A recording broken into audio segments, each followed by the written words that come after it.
Wrapping paper খুলে ভালোবাসার মানুষটির লাশ দেখে বাকরুদ্ধ হয়ে গেল তুরাগ।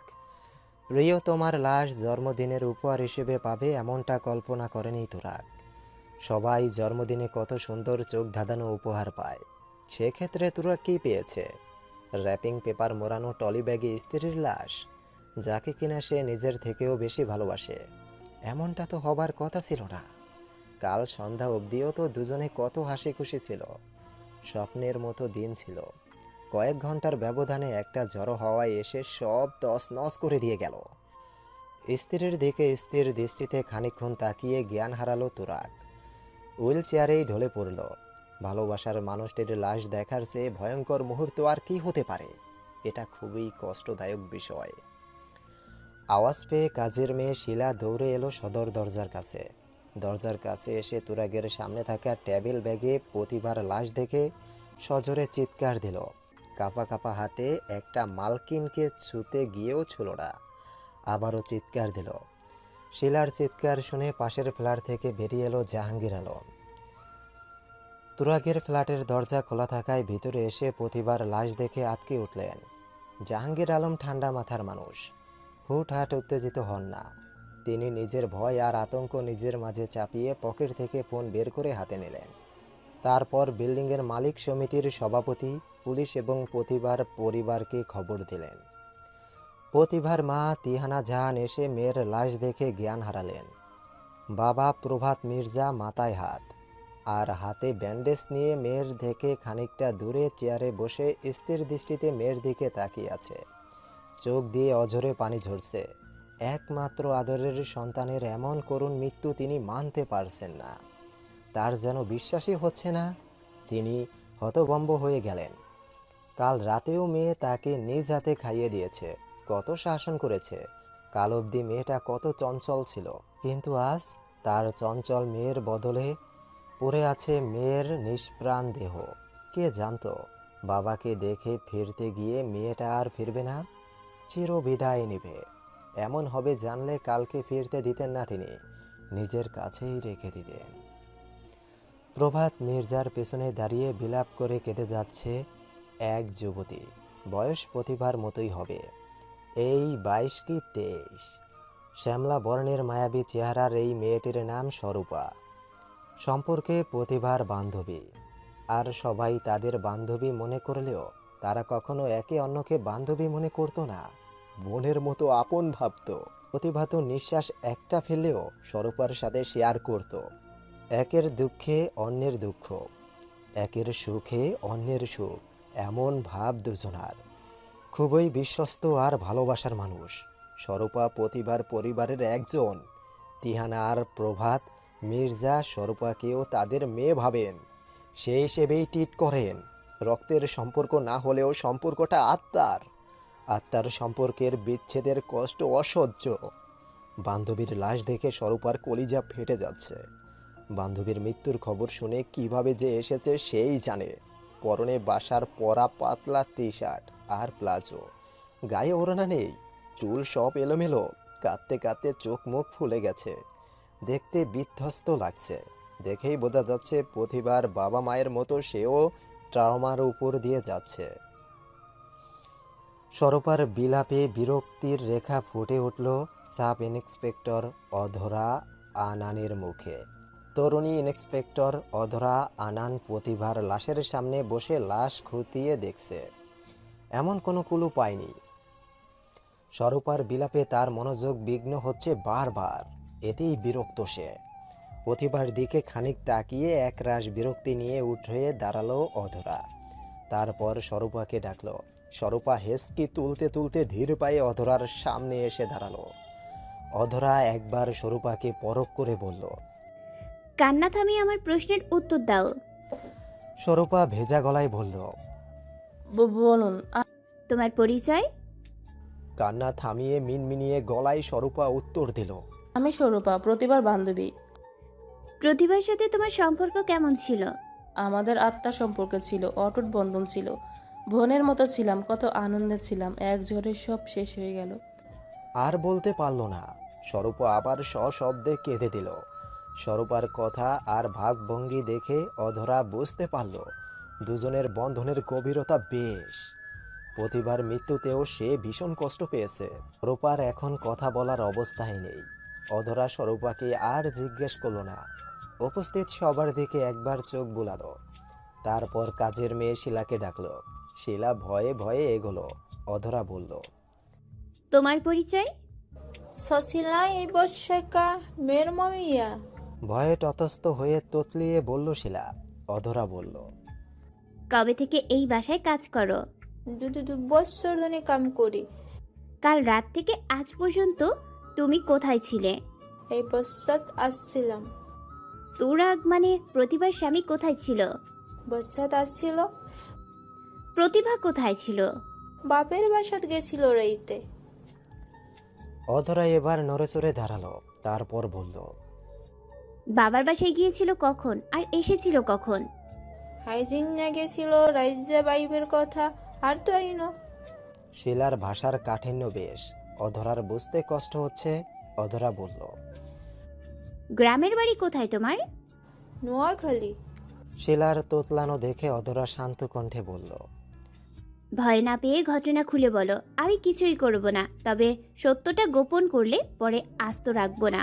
বলো, আজ সকালে কি হয়েছিল? অধরার কথায় ঢোক গিলল শিলা। ভয়ে কলিজাটা কাঁপছে তার। ছোটবেলা থেকেই পুলিশকে ভীষণ ভয় পায় সে। অধরা এক কনস্টেবলকে কাছে ডাকলো, তারপর শিলাকে বলল। শিলা তোতলিয়ে তোতলিয়ে তার গ্রামের ভাষায় কাল রাত থেকে সব ঘটনা বলল, যার সারসংক্ষেপ এই যে কাল বিকেলে প্রতিভার বাবা প্রভাত মির্জা সন্ত্রাসীদের হামলার শিকার হন। এতে তার মাথা ফেটে যায় এবং হাত কেটে যায়।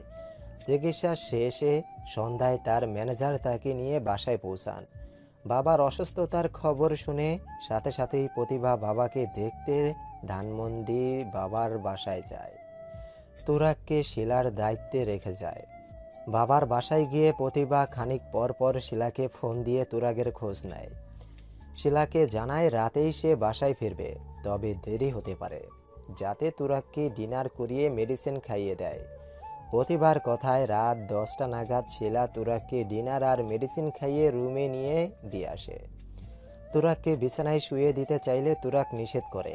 তুরাগ জানায় হুইল চেয়ারে বসেই সে প্রতিবার আসার জন্য অপেক্ষা করবে। অপেক্ষা করতে করতে তুরাগ হুইল চেয়ারেই ঘুমিয়ে যায়। শিলা প্রতিবার জন্য অপেক্ষা করতে থাকে বাসার রুমে।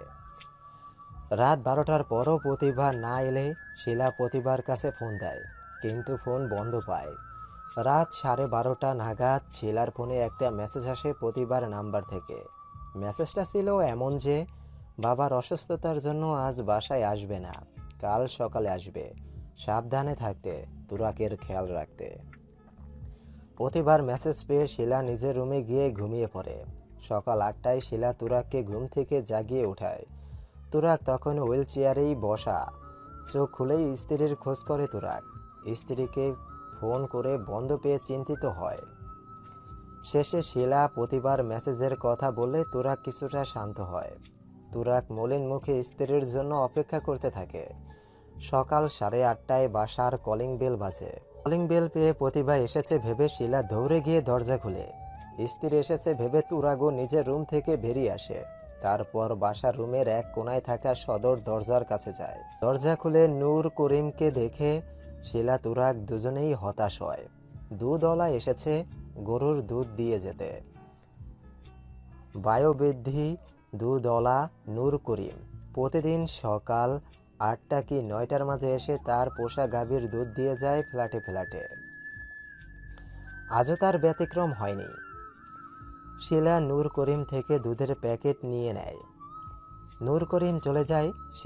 শিলা দরজা বন্ধ করতেই চোখ যায় দরজার পাশে রাখা র্যাপিং পেপার মোড়ানো বড় গিফট বক্সটার উপর। শিলা তুরাগকে দেখায়।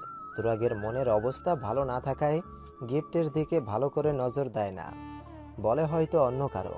শিলাকে ভিতরে আসতে বলে। শিলা ভালো করে গিফট পেপারের উপর তাকাতেই তুরাগের নাম দেখতে পায়। টেনে টুনে 8 পাস করায় একটু পড়তে বা বুঝতে সমস্যা হয় না যে গিফটটা তুরাগের জন্যই আসছে। শিলা বক্সটা ঠেলে ঠেলে ভিতরে নিয়ে আসে, যেহেতু অনেক ভারী। ভিতরে এনে তুরাগের সামনে রেখে তুরাগকে নেম ক্যাডে তুরাগের নাম দেখায়। এবং গিফটটা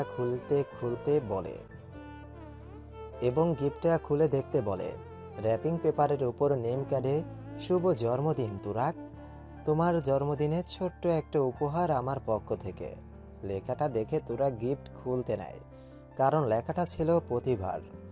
স্ত্রীর লেখা চিনতে অসুবিধা হয় না তার।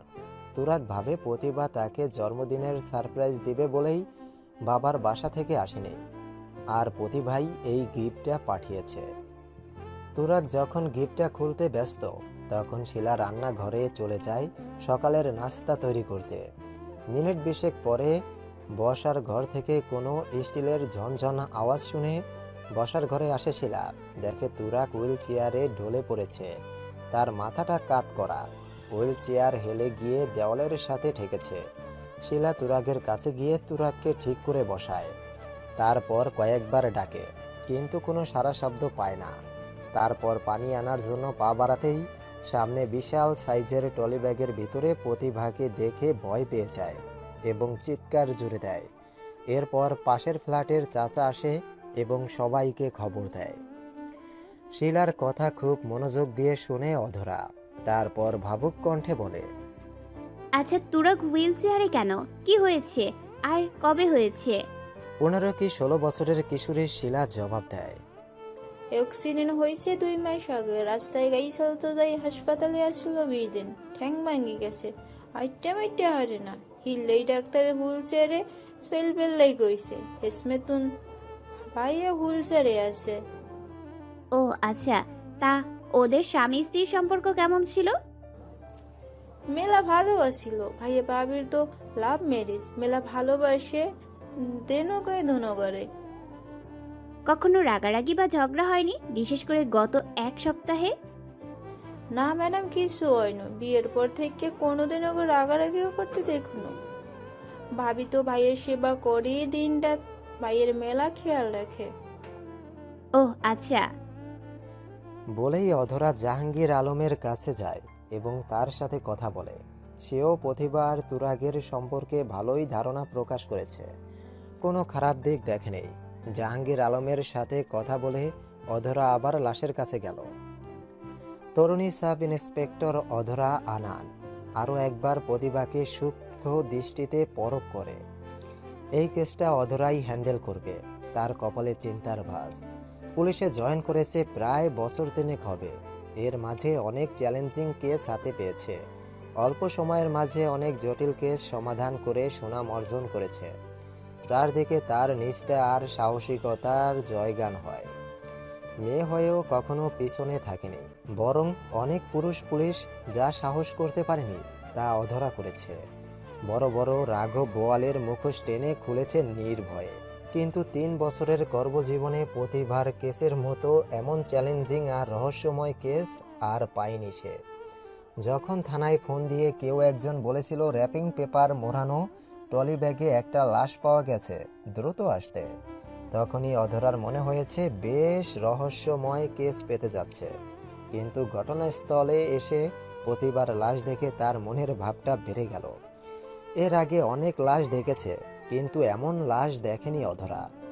স্ত্রীকে খুন করে লাশকে বারবি গাউন আর পার্টি সাইজ দিয়ে স্বামীর জন্মদিনে পাঠানো হয়েছে। লাশের দুধে আলতো ফর্সা চেহারায় ভয়ার্ততার পরিবর্তে রয়েছে বিস্ময়ী ভাব। গোল গোল চোখ দুটো বড় বড় দ্বিগুণ গোল করে তাকিয়ে আছে। মানুষ অনাকাঙ্ক্ষিত বিষয় দেখলে যেমন অবাক হয়, তেমনই একটা ভাব। মৃত্যুর আগে হয়তো চমকপ্রদ কিছু দেখেছে, যার দরুন সে বিস্মিত হয়েছে। বিস্মিত ভাবটা অতি মাত্রায় ছিল বলেই চেহারায় মৃত্যু কষ্ট থেকে চমকপ্রদ বিষয়ে বিস্ময়ী ভাব লেগে আছে, যা মৃত্যুর কষ্টকেও তুচ্ছ করেছে। তাই তো গোল গোল দুটো চোখ আর চেহারায় বিস্ময় মাখিয়ে মারা গেছে। তা আর স্বাভাবিক হয়নি, এখনও সেভাবেই আছে। পরিধানে একটা অফ হোয়াইট বারবি গাউন, তাতে অফ হোয়াইট ডায়মন্ড ব্রেসলেট, গলায় ভারী কাজের ডায়মন্ডের নেকলেস যা পুরো গলাটাকে ঢেকে রেখেছে, কানে নেকলেসের সাথে মিলানো ইয়ারিং বা হাতের অনামিকা আঙ্গুলে ডায়মন্ডের রিং। মাথার চুলগুলো পাপ করে খোপা করা, চেহারায় মেকআপের কমতি নেই, ভারী মেকআপ করা হয়েছে, পার্টি সাজে সাজানো হয়েছে। সব মিলিয়ে প্রতিভার রূপ এখনও নজরকাড়া। না জানি চেহারাটা স্বাভাবিক থাকলে কেমন লাগতো। নিশ্চয়ই অপ্সরের মতো লাগতো, কিংবা পুতুলের মতো। তবে একটা বিষয় অধরাকে অবাক করেছে, তা হলো প্রতিবার সাজসজ্জার বিঘ্ন না হওয়া। প্রতিবার সাজসজ্জা একটুও এদিক ওদিক হয়নি। না লিপস্টিক ছড়িয়েছে, আর না একটা চুল এলোমেলো হয়েছে। সব কিছুতে চকমকে ভাব, যেন খানিক আগেই কেউ খুব যত্ন করে সাজিয়ে টালি ব্যাগে হাঁটু গুজিয়ে আলতো করে শুইয়ে দিয়েছে, কিংবা নিজে সেজে গুজে স্টাইলে শুয়ে আছে। কিন্তু কথা হচ্ছে, খুনটা কিভাবে করা হয়েছে? এতক্ষণ পরখ করার পর যা বোঝা গেল, শরীরে আঁচড়ের লেশ মাত্র নেই, না গলায় কোনো দাগ আছে, আর না শরীরে। অফ হোয়াইট গাউনটার কোথাও একটুও রক্ত লক্ষ্য করা যাচ্ছে না। তার মানে কোথায়ও কাটা ছেঁড়াও নেই।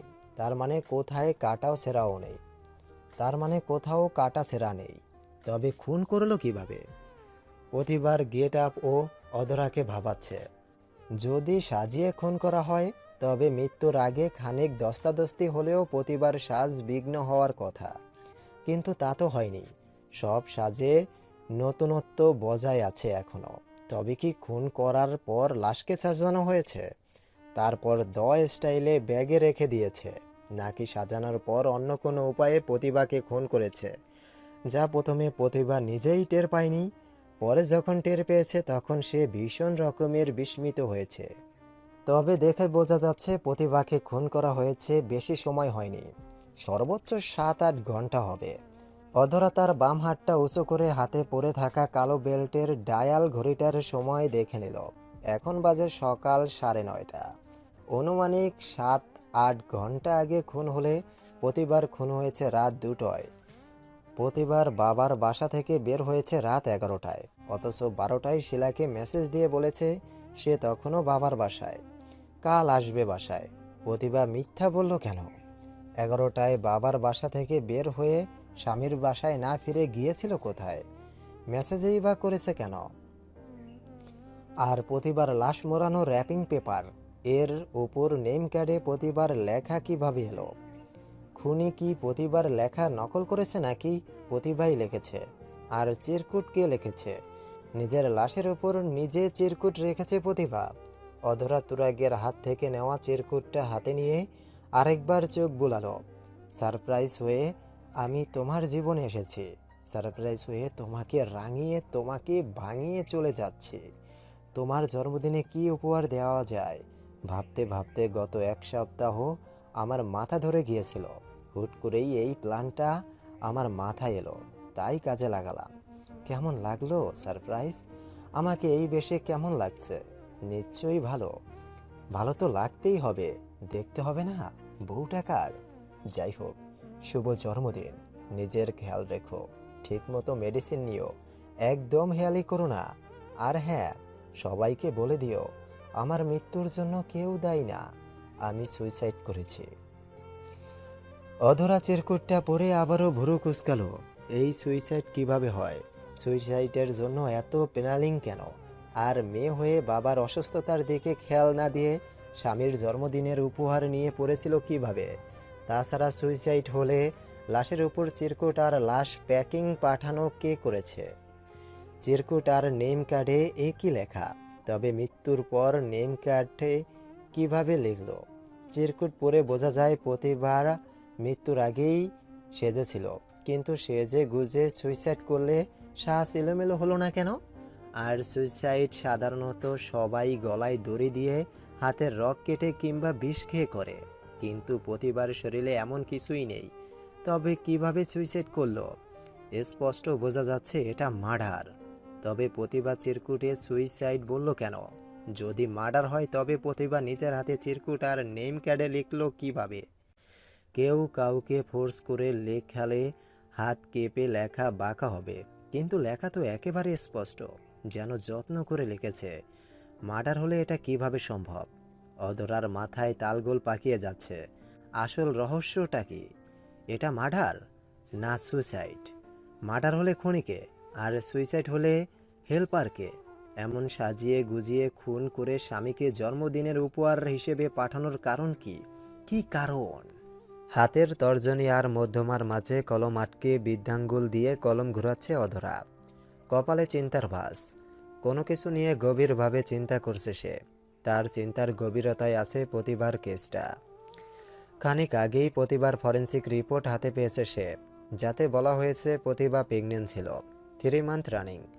অধরা ধারণা করেছে প্রতিভার প্রেগনেন্সির কথা পরিবারের কেউ জানে না, হয়তো তুরাগও জানে না, কারণ প্রেগনেন্সির বিষয় জানা থাকলে সবার রিয়াকশন ভিন্ন হতো। সাধারণত প্রথম সন্তান নিয়ে মা বাবার আশা আকাঙ্ক্ষা আনন্দ উল্লাস বেশি থাকে।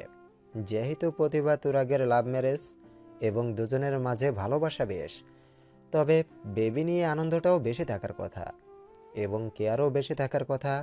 প্রতিভার প্রেগনেন্সির কথা তুরাগ জানলে এত রাতে প্রতিভাকে একা ছাড়ার কথা না। নিজেদের গাড়ি থাকা সত্ত্বেও অধরাকে লোকাল গাড়িতে করে আসা যাওয়া করতে দিত না। সব সময় প্রাইভেট কারে ঘুরে বেড়ানো মেয়েটা হঠাৎ লোকাল গাড়ির আশ্রয় নিল, তাও এত রাতে কেন? এই প্রশ্নও রহস্যজনক। প্রেগনেন্সি এবং প্রতিবার লোকাল গাড়ি চড়ার রহস্যটা তুরাগের জবানবন্দি থেকে ক্লিয়ার হওয়া যাবে। স্ত্রীর মৃত্যুর পর তুরাগ গত কয়েক ঘন্টা 6 বার জ্ঞান হারিয়েছে। হুঁশ ফিরে প্রতিভা প্রতিভা বলে আবার জ্ঞান হারায়, যার কারণে তার জবানবন্দি নেওয়া সম্ভব হয়নি। তুরাগের জবানবন্দি নিলে ব্যাপারগুলো আরও সহজে ক্লিয়ার হতো, এত ধোঁয়াশা থাকতো না। আচ্ছা, প্রতিভার মৃত্যুর পিছনে প্রেগনেন্সি দায়ী নয় তো? কোথাও এই বাচ্চা অবৈধ নয় তো? প্রতিভা কি পরকীয়ায় লিপ্ত ছিল এবং বাচ্চাটা তার প্রেমিকের, যার কারণে তুরাগ জানার আগে প্রতিভা কারো সাথে প্ল্যান করে নিজের মৃত্যু নিজে ডেকেছে? কিংবা সেই প্রেমিকের সাথে কোনো কারণে বিরোধ লেগে প্রেমিকই প্রতিভাকে খুন করেছে?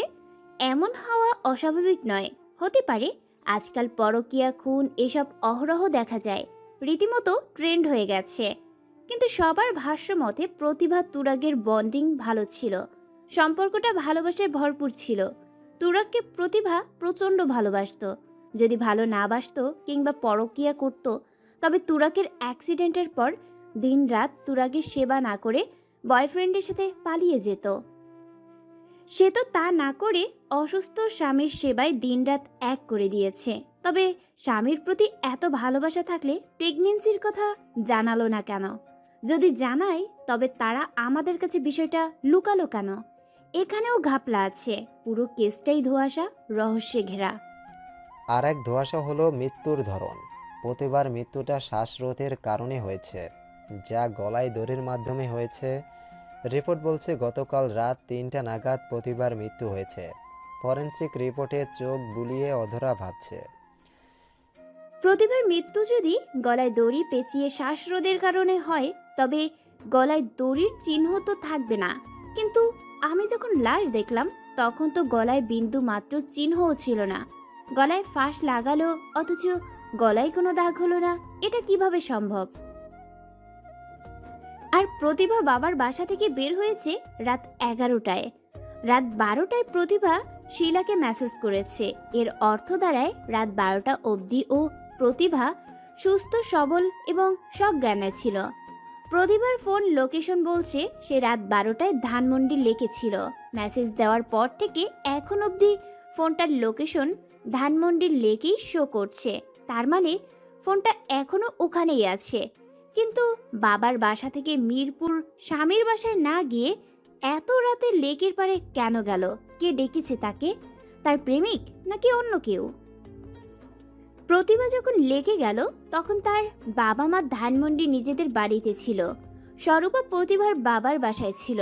তুরাগ ও মিরপুর নিজের ফ্ল্যাটে ছিল। তবে বাসায় যাবার নাম করে প্রতিভা লেকে কেন গেল? কে ডাকলো? আর তার মৃত্যু কেন হলো? এটা ঘাপলা নাম্বার 2। ঘাপলা নাম্বার 3 হচ্ছে প্রতিভার মৃত্যু হয়েছে রাত 3টায়। তুরাগদের বিল্ডিংয়ের দারোয়ান গেট খুলে ভোর 5টায়। কারণ বিল্ডিংয়ের অনেকে ফজরের নামাজ পড়তে যায়। ভোর থেকেই মানুষের চলাচল শুরু হয়ে যায়। ভোর 5টার পর লাশ আনা সম্ভব নয়। তাছাড়া আসার আগে বিল্ডিংয়ের সিসিটিভি ফুটেজ চেক করেও ভোর 5টার পর বাইরের কাউকে বিল্ডিংয়ে প্রবেশ করতে কিংবা বের হতে দেখা যায়নি। তার মানে ভোর 5টার আগেই লাশ তুরাগের ফ্ল্যাটের সামনে পৌঁছে গেছে। কিন্তু দারোয়ানের ভাষ্য মতে কাল রাত 12টা থেকে ভোর 5টার পর অবধি না কেউ এই বিল্ডিং থেকে বের হয়েছে আর না কেউ বাইরে থেকে এসেছে। সিসিটিভি ফুটেজও তাই বলছে। ভুয়া ভিলার গ্রাউন্ডে কোনায় কোনায় লাইট জ্বালানো থাকে সারা রাত। লাইটের উজ্জ্বল আলোতে প্রতি সেকেন্ড সিসিটিভিতে রেকর্ড হয়। যদি কেউ লাশ নিয়ে আসে তবে সিসিটিভিতে রেকর্ড হওয়ার কথা, কিন্তু তেমন তো রেকর্ড হয়নি। যদি না আসে কেউ, তবে লাশ তুরাগের ফ্ল্যাটের সামনে আসলো কিভাবে? এখানেই রহস্য। সবকিছু খুব ভালো করে খতিয়ে দেখতে হবে। এখনই ভুইয়া ভিলায় গিয়ে সব কিছু আরেকবার পরখ করে আসবে বলে সিদ্ধান্ত নিল অধরা। তার সন্দেহ তার অদেখা কোনো ক্লু সে ফেলে এসেছে, তার সন্ধানেই যাবে। সিসিটিভি ফুটেজ আরেকবার চেক করবে, কিন্তু তার আগে একবার ফরেনসিক রিপোর্টের ব্যাপারটা ক্লিয়ার হওয়া দরকার। মৃত্যুটা কিভাবে হয়েছে জানাটা খুব দরকার, এতেই হয়তো কোনো জোট থাকতে পারে। ফরেনসিক বিভাগের ডাক্তার লিপিকা মণ্ডলকে ফোন দিল অধরা। তার সাথে ব্যক্তিগতভাবে পরিচিত সে, তাই খাতিরটা একটু বেশি। প্রথমবার রিং হওয়ার পরেই রিসিভ হলো। কুশল বিনিময় শেষে অধরা বলল, আচ্ছা ডক্টর, প্রতিভার মৃত্যুটা কিভাবে হয়েছে? শ্বাসরোধের কারণে মৃত্যু হয়েছে। গলায় দড়ির দাগ পাওয়া গেছে, অর্থাৎ গলায় দড়ি দেওয়ার ফলে শ্বাস বন্ধ হয়ে মারা গেছে, যা আমাদের পরীক্ষায় ধরা পড়েছে। কিন্তু আজ সকালে আমি লাশ যখন দেখলাম তখন তো গলায় কোনো দাগ ছিল না, তবে এখন কিভাবে দেখা গেল? তুমি দেখোনি, কারণ দড়ির দাগটা ভারী মেকআপের সাহায্যে ঢেকে দেওয়া হয়েছে। তার উপর গলায় থাকা ভারী নেকলেস দেওয়ার ফলে গলার দাগটা কারো নজরে পড়েনি। ডক্টর রিপিকার কথায় অধরা চমকে গেল, কিন্তু সেটা লিপিকাকে বুঝতে না দিয়ে বলল, শরীরে আর কোনো আঘাতের চিহ্ন নেই তো? না, শরীরে আর কোথাও একটা পিঁপড়ের কামড়ের সমান জখমও নেই। গলায় দড়ি দেওয়ার ফলেই মৃত্যু হয়েছে। মৃত্যুর আগে কোনো নেশা করা হয়েছে কি? না, একদমই স্বাভাবিক ছিল। সেক্সুয়াল কিছু? না। লাশের শরীরে কারো আঙুলের ছাপ পাওয়া গেছে? না। আপনার কি মনে হয় এটা কি কোনোভাবে সুইসাইড হতে পারে? মৃত্যুর আলামত দেখেই তো স্পষ্ট বলা যায় এটা মার্ডার কেস। সুসাইড কোনোভাবে হতেই পারে না। সুসাইড হলে তার চোখে মুখে বিস্ময় ভাব থাকতো না, যা লাশের চেহারায় দেখা যাচ্ছে। সুইসাইড হলে মরার পর নিজের গলার দাগ কিভাবে মোছা সম্ভব? আর যদি মার্ডার কেস হয় তবে প্রতিভার মুখে আতঙ্ক থাকতো, যা মৃত্যুর পর প্রতিভার মুখে ছিল না। এখানেই ঘাপলা। এই গাফলাই সমাধান করতে হবে তোমাকে। হেসে বললেন লিপিকা। অধরা কি ভেবে বলল, ম্যাম, আপনি প্রতিভার ভিতরে বেড়ে ওঠা ভ্রূণের ডিএনএ টেস্ট করুন আর যত দ্রুত পারেন আমাকে রিপোর্ট জানান। এটা খুবই গুরুত্বপূর্ণ। আর আমি আপনাকে পরে ফোন দিচ্ছি। বলেই লিপিকার উত্তরের আশা না করে ফোন কেটে দিল অধরা। তারপর কনস্টেবল আদাপ্রকে ডাক দিল। অধরার তলবে মিনিট খানেকের মাঝেই অধরার কেবিনের দরজায় এসে দাঁড়ালো 40 ঊর্ধ্বে এক শ্যামবরণের লোক, পরনে পুলিশি পোশাক। দরজায় নক করে বলল, আসবো ম্যাডাম? আসুন। আদাপ্র ভিতরে এসে অধরার ডেস্কের সামনে নত ভঙ্গিতে দাঁড়ালো। অধরা বলল, আদাবর সাহেব, আপনাকে যে দায়িত্ব দেওয়া হয়েছে তা পালন করেছেন? জি ম্যাডাম। রিপোর্ট বলুন। লাশের ওপর থাকা চিরকুট, name card, wrapping paper, tally সব কিছু তো পরীক্ষা করেছে ফিঙ্গারপ্রিন্ট বিভাগ। তাদের দেওয়া রিপোর্ট মোতাবেক চিরকুট এবং নেম কার্ড ব্যতীত কোথাও কারোর আঙুলের ছাপ নেই। চিরকুট এবং নেম কার্ডে আঙুলের ছাপ পাওয়া গেছে, যা লাশের আঙুলের ছাপের সাথে ম্যাচ করে। তার মানে চিরকুট আর নেম কার্ড প্রতিভাই লিখেছে? আনমনে বলল অধরা। আদাপ্র বলল, জি ম্যাডাম, তবে একটা কথা বলতে হয়, এটা পূর্ব পরিকল্পিত মার্ডার। খুনি সব কিছু ঠান্ডা মাথায় নিখুঁতভাবে করেছে, কোথাও একটা ক্লু রেখে যায়নি। তা যা বলেছেন, তবে সুইসাইড কিংবা মার্ডার কোনোটাই শিওরভাবে বলতে পারছি না। সুইসাইড হোক কিংবা মার্ডার, সবটাই পূর্ব পরিকল্পিত, তাই কেসটা এখনো ধোঁয়াশাময়। আমার মনে হয় আমাদের আবার ভুইয়া ভিলায় যাওয়া দরকার, সব কিছু আরেকবার খতিয়ে দেখা দরকার, কোথাও কোনো ক্লু রেখে আসলাম কিনা। জি ম্যাডাম। এরই মাঝে দরজায় নক হলো। দরজায় পুলিশের পোশাক এক যুবক দাঁড়ানো। অধরা ভিতরে আসতে বলল। অনুমতি পেয়ে পুলিশ কনস্টেবল জিহাদ অধরার কেবিনে প্রবেশ করলো। একটা ফাইল অধরার দিকে এগিয়ে দিয়ে বলল, ম্যাডাম, সবার call list, details and location. Pratibha জিয়াদের হাত থেকে ফাইলটা হাতে নিয়ে খুলে খুব মনোযোগ দিয়ে পড়ল। তারপর বলল, ফোন লোকেশন অনুযায়ী কাল রাত 12টা থেকে সকাল 10টা অবধি প্রতিভা মির্জা, তিহানা এবং স্বরূপা প্রভাত মির্জার নিজের বাড়ি তথা মির্জা হাউজে ছিল। তুরাগ আর শিলা মিরপুরে তুরাগের ফ্ল্যাটে ছিল। প্রতিভা ছিল ধানমন্ডি লেকে। এখনও প্রতিভার ফোন লেকেই অ্যাক্টিভ। জি ম্যাম। তার মানে এরা সবাই সত্যিই বলেছিল, মনে মনে বলল অধরা। এই মুহূর্তে অধরা বসে আছে মিরপুরের পূর্ব কাজীপাড়ার 7 তলা বিশিষ্ট বিল্ডিং ভুইয়া ভিলার কন্ট্রোল রুমে। উদ্দেশ্য আরও একবার সিসিটিভি ফুটেজ চেক করা। গত দুদিনের সিসিটিভি ফুটেজ চেক করে হতাশ হলো, কোনো সন্দেহজনক কিছুই পেল না। দেখতে দেখতে একটা দৃশ্য দেখে বিস্মিত হলো অধরা। মিনিট 10 সিসিটিভির ফুটেজ মিসিং। কাল রাত 4টা থেকে 4টা 10 অবধি ফুটেজ নেই। কেউ ফুটেজটা কেটে দিয়েছে। রাতে 3টা 59 পর 4টা 11 ফুটেজ শো করেছে। মাঝখানের 10 মিনিট কেটে আগে পরের সময়টাকে এডিট করে জোড়া দিয়ে দিয়েছে। এমনভাবে এডিট করেছে সময়ের দিকে নজর না দিলে বোঝাই যাবে না যে মাঝের 10 মিনিট নেই। অতি নিখুঁতভাবে করার কারণ সকালে চেক করার সময় অধরার চোখে পড়েনি। যা সূক্ষ্ম দৃষ্টিতে দেখায় এমন চোখে পড়েছে। তার মানে এই 10 মিনিটের মাঝেই প্রতিবার লাশ তুরাগের ফ্ল্যাটের সামনে রেখে গেছে কেউ। প্রতিবার মৃত্যু হয়েছে রাত 3টায়, লাশ পৌঁছেছে 4টায়। 1 ঘন্টার মধ্যে মৃত্যু, সাজানো, প্যাকিং এবং গন্তব্য প্রেরণ সব হয়েছে। এটা কিভাবে সম্ভব? তবে একটা কথা ক্লিয়ার যে এসব মোটেও একজনের ক্রিয়া দ্বারা নয়, এতে কয়েকজন কিংবা একটা দলের সম্পৃক্ততা আছে।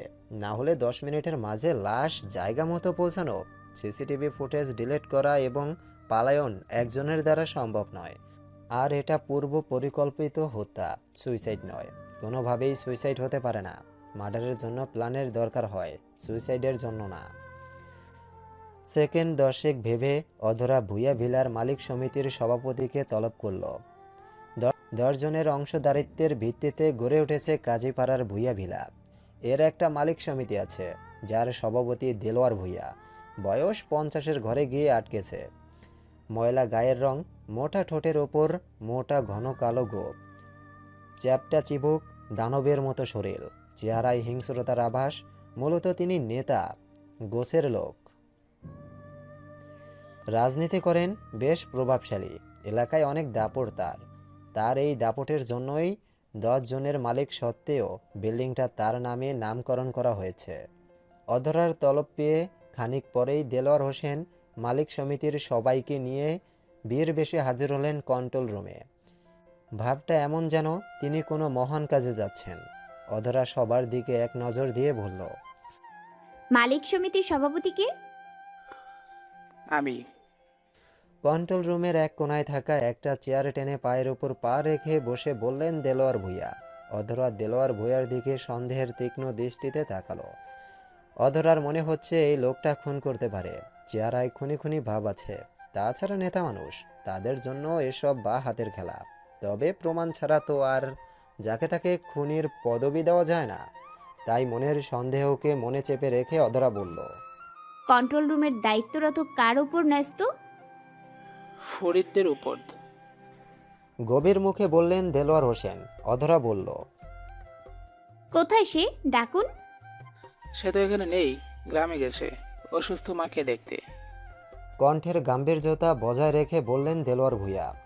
দেলোয়ার সাহেবের উপর সন্দেহের দৃষ্টি ফেলে অধরা বলল, কবে গেছে? 2 দিন আগে। এই 2 দিন কন্ট্রোল রুম কে কন্ট্রোল করেছে? কন্ট্রোল রুমের দায়িত্ব একজনের ছিল, সে হচ্ছে ফরিদ। সে কন্ট্রোল রুম কন্ট্রোল করে। ফরিদের অনুপস্থিতিতে কন্ট্রোল রুম খালি থাকে। সিসিটিভিতে সব রেকর্ড হয়। ফরিদ আসলে চেক করে, কোনো সমস্যা দেখলে আমাদের জানায়, আমরা সমাধান করি। সিসিটিভি ক্যামেরা বসিয়েছে তা চেক করার জন্য। পার্মানেন্ট লোক রাখেন না কেন? আর ফরিদের অনুপস্থিতিতে মালিক সমিতি কেউ একজন দিয়ে সেই দায়িত্ব পালন করাতে পারতেন, তাহলে আজ কেউ এভাবে লাশ রেখে পালিয়ে যেতে পারতো না। আপনাদের একটু অসচেতনতার জন্য মানুষের জীবন যায়। বিরক্ত কণ্ঠে বলল অধরা।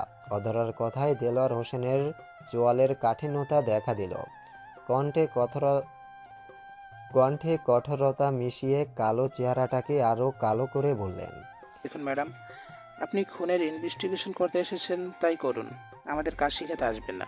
কন্ট্রোল রুমে কাকে রাখবো না কাকে রাখবো আমরা বুঝবো, আপনাকে বলতে হবে না। এই সিকিউরিটিতে ভুয়ার বিলাই কখনো চুরি হয়নি। ভাগ্যের নির্মম পরিহাসে এখন খুন হয়েছে, এতে আমাদের তো কোনো দোষ নেই। খুনি খুন করেছে, আমরা করিনি। আর সব সময় তো আর খুন হয় না যে আমরা অ্যালার্ট থাকবো। আজ হয়েছে, আর কখনো হবে না। আমাদের সিকিউরিটি এমন থাকবে। তাই আপনি আমাদের নীতি না শিখিয়ে খুনিকে ধরুন। আমি আমার কাজই করছি, আপনাদের জবাবদিহি করার রাইট আছে আমার। খুন যেহেতু ভুয়া ভিলাই হয়েছে আর আমাকে এই কেসের দায়িত্ব দেওয়া হয়েছে, তাই আমি কেস সলভ করব। আর কেস সলভ করার জন্য আপনাদের সাথে জেরা করতে পারি। কেস সলভ করার জন্য আমাকে যা করতে হয় আমি তা করব। এর পিছনে যত বড় নেতা বা রাঘব বোয়ালি থাকুক না কেন, আমি খুনিকে আইনের আওতায় এনে শাস্তি দিবই। দৃঢ় কণ্ঠে বলল অধরা। দেলোয়ার হোসেন মুখ ভর্তি পানের রস পিক করে পাশে ফেলে হেসে বললেন, আপনার যা করার করুন, আমরাও দেখি কেমন পারেন আপনি। পারলে খুনিকে বের করুন দেখি। আর হ্যাঁ, আমরা নির্দোষ মানুষ, আমাদের এসবের জড়াবেন না। যত তাড়াতাড়ি সম্ভব কেস সলভ করুন। আমার বিল্ডিংয়ে পুলিশের অবাধ যাতায়াত আমার পছন্দ না। এমনিতেই পুলিশদের আমার ভীষণ অপছন্দের। আপনাদের ইনভেস্টিগেশনের চিপায় পড়ে পুরো বিল্ডিংয়ের সব মানুষের ডিস্টার্ব হচ্ছে। খুনিকে বের করতে এসেছেন, খুনিকে বের করে দলবল নিয়ে বিদায় হন। আমাদের জ্ঞান দিতে কিংবা জেরা করতে আসবেন না, অন্যথায় ফলাফল ভালো হবে না। অধরাকে কিছু বলার সুযোগ না দিয়ে দেলোয়ার ভুইয়া তার দলবল নিয়ে চলে গেলেন।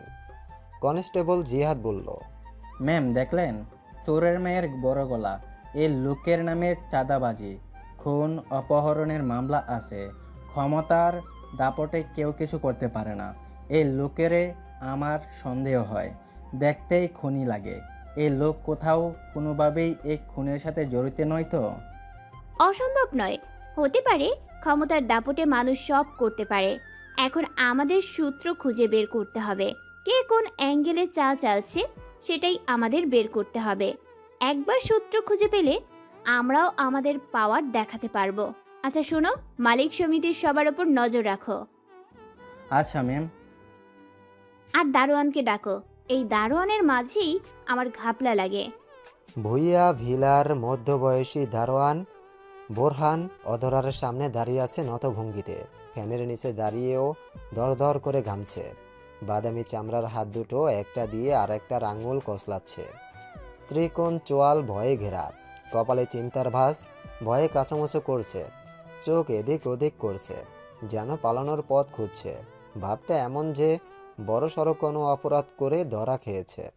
অধরা বোরহানের হাত কসলানো দেখে মুচকি আসলো। বোরহানের ভয়ার্ত চেহারার দিকে তাকিয়ে গম্ভীর কণ্ঠে বলল, এমনটা কেন করলেন? পক্কি রেছে ম্যাডাম। তোতলিয়ে বলল বোরহান। অধরা গম্ভীর কণ্ঠে বলল, প্রতিভার সাথে আপনার কিসের শত্রুতা ছিল যে এভাবে খুন করলেন? আমি সব জানি, আমার কাছে লুকিয়ে লাভ নেই, সত্যটা বলুন। দারোয়ান অধরার দিকে তাকিয়ে ঢোক গিলল। অধরার কথায় বোরহানের ভয় ক্রমশ বেড়ে গেল। ভয়ে ভয়ে ঢোক গিলল।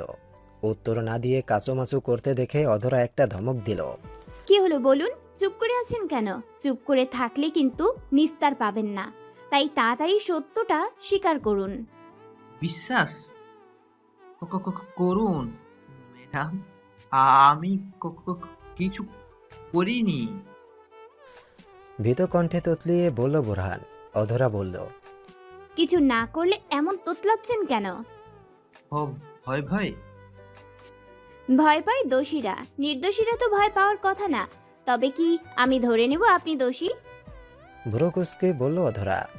নিজেকে নির্দোষ প্রমাণ করার জন্য হলেও ভয় কাটাতে হবে, এই ভেবে ভয় খানিকটা কাটিয়ে আকুতি ভরা কণ্ঠে বোরহান বলে উঠল।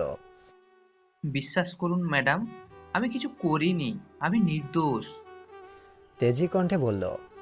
সত্য কি আপনি বলবেন নাকি আমি থানায় নিয়ে যাব? ভালোই ভালোই সত্যটা স্বীকার করুন। বলুন, কাল রাতে কে এসেছিল লাশ নিয়ে?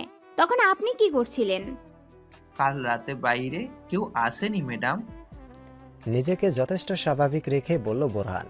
অধরা প্রশ্নবোধক চাহনি দিয়ে বলল। তাহলে কি ভিতরের কেউ এসেছিল? না ম্যাডাম, কাল রাত 12টার পর থেকে ভোর অবধি কারোর আসা যাওয়া ছিল না। কারো যাওয়া আসা না থাকলে লাশ কি হেঁটে হেঁটে তুরাগের ফ্ল্যাটের সামনে গেছে? বলুন। বোরহান চুপ মেরে গেল। অধরা এক ধমক দিয়ে বলল। আপনি কি ভালোই ভালোই সত্যটা স্বীকার করবেন নাকি আমি অন্য উপায় বেছে নেব? বোরহান এবার ঘাবড়ে গেল, কাঁদো কাঁদো গলায় বলল।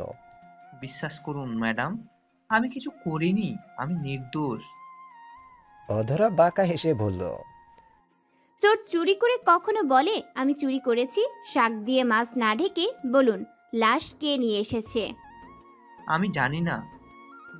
কাল সারা রাত আপনি কোথায় ছিলেন? গেটের কাছেই ছিলাম। ঘুমিয়েছিলেন? না, জেগেই ছিলাম। আপনি গেটের কাছে জাগ্রত অবস্থায় সারা রাত পাহারা দিয়েছেন, অথচ রাতে কেউ বাহির থেকে লাশ নিয়ে এসে এক ফ্ল্যাটের সামনে রেখে গেল, আপনি টের পাননি? ব্যাপারটা কেমন হাস্যকর শোনাচ্ছে না? মজা করছেন আমার সাথে? গর্জন করে বলল অধরা। অধরার গর্জনে দারোয়ান কেঁপে উঠল, ভয়ে ভয়ে বলল। বিশ্বাস করুন ম্যাডাম, আমি সারা রাত গেটের কাছেই ছিলাম, শুধু মাঝে একবার ছাদে গিয়েছিলাম। এছাড়া পুরো রাত আমি গেটের কাছেই ছিলাম, কিন্তু কাউকে বাইরের থেকে আসতে দেখিনি কিংবা কেউ ভেতরের থেকে বের হয়নি। অধরা এবারে সন্দেহী কণ্ঠে বলল। কখন গিয়েছিলেন ছাদে, আর কেন গিয়েছিলেন? রাত 4টার দিকে 5 তলার ভাড়াটে ছেলেটা মানে অভি ফোন দিয়ে বলছিল পানির সমস্যা, লাইন চেক করতে, তাই গিয়েছিলাম। আমি লাইন চেক করে দিয়েই চলে এসেছি। বিশ্বাস করুন ম্যাডাম, এর বাইরে আমি আর কিছুই করিনি। দারোয়ানের করুণ কণ্ঠে বলা কথা শুনে জিহাদ আর আদারফ একে অপরের চোখ চাওয়াচাই করল। অধরার দৃষ্টি আরও তীক্ষ্ণ হলো। অধরা জানত যে দারোয়ান কোনো দোষ করেনি, এসবে অন্য কারো হাত আছে, কারণ এত সব প্ল্যান করে খুন করা দারোয়ানের পক্ষে সম্ভব না। তাও দারোয়ানকে ভয় দেখাচ্ছে, যেন দারোয়ান কিছু জানা থাকলে বলে দেয়। অধরা নড়ে চড়ে বসল, তারপর বলল। আপনি গিয়ে কি দেখলেন? পানির লাইনে কোনো সমস্যা ছিল? আর সেখানে কি কলার মানে অভি ছিল? আমি গিয়ে দেখলাম পানির লাইন সব বন্ধ করা, তা দেখে আমি সব অন করলাম। আর আমি গিয়ে ছাদে অভিকে দেখি না, আমি আমার কাজ সেরে চলে এসেছি। আসার সময় আপনি তুরাগের ফ্ল্যাটের সামনে কোনো বক্স দেখেছেন? না, আপনি ছাদ থেকে নেমে সোজা গেটে গিয়েছেন? আমি ছাদ থেকে নেমে আমার রুমে গিয়েছিলাম, তারপর গেটের কাছে গিয়েছি। কেন? অধরার তড়িৎ প্রশ্নে দারোয়ান কাচুমাচু শুরু করলো। অধরা ভুরু কুঁচকে বলল। কেন গিয়েছিলেন? মানে বেশ ছাপ পেয়েছিল। দারোয়ানের কথা আর কাচুমাচু দেখে বুঝতে পেরে জিহাদ বলল। ওয়াশরুমে গিয়েছিলেন। লজ্জিত চেহারা নিয়ে মাথা নাড়ালো বোরহান। অধরা প্রসঙ্গ ঘুরিয়ে বলল। ওয়াশরুম থেকে বেরিয়ে যখন গেটের কাছে গেলেন তখন কি গেট অন ছিল? না, আগের মতোই বন্ধ ছিল।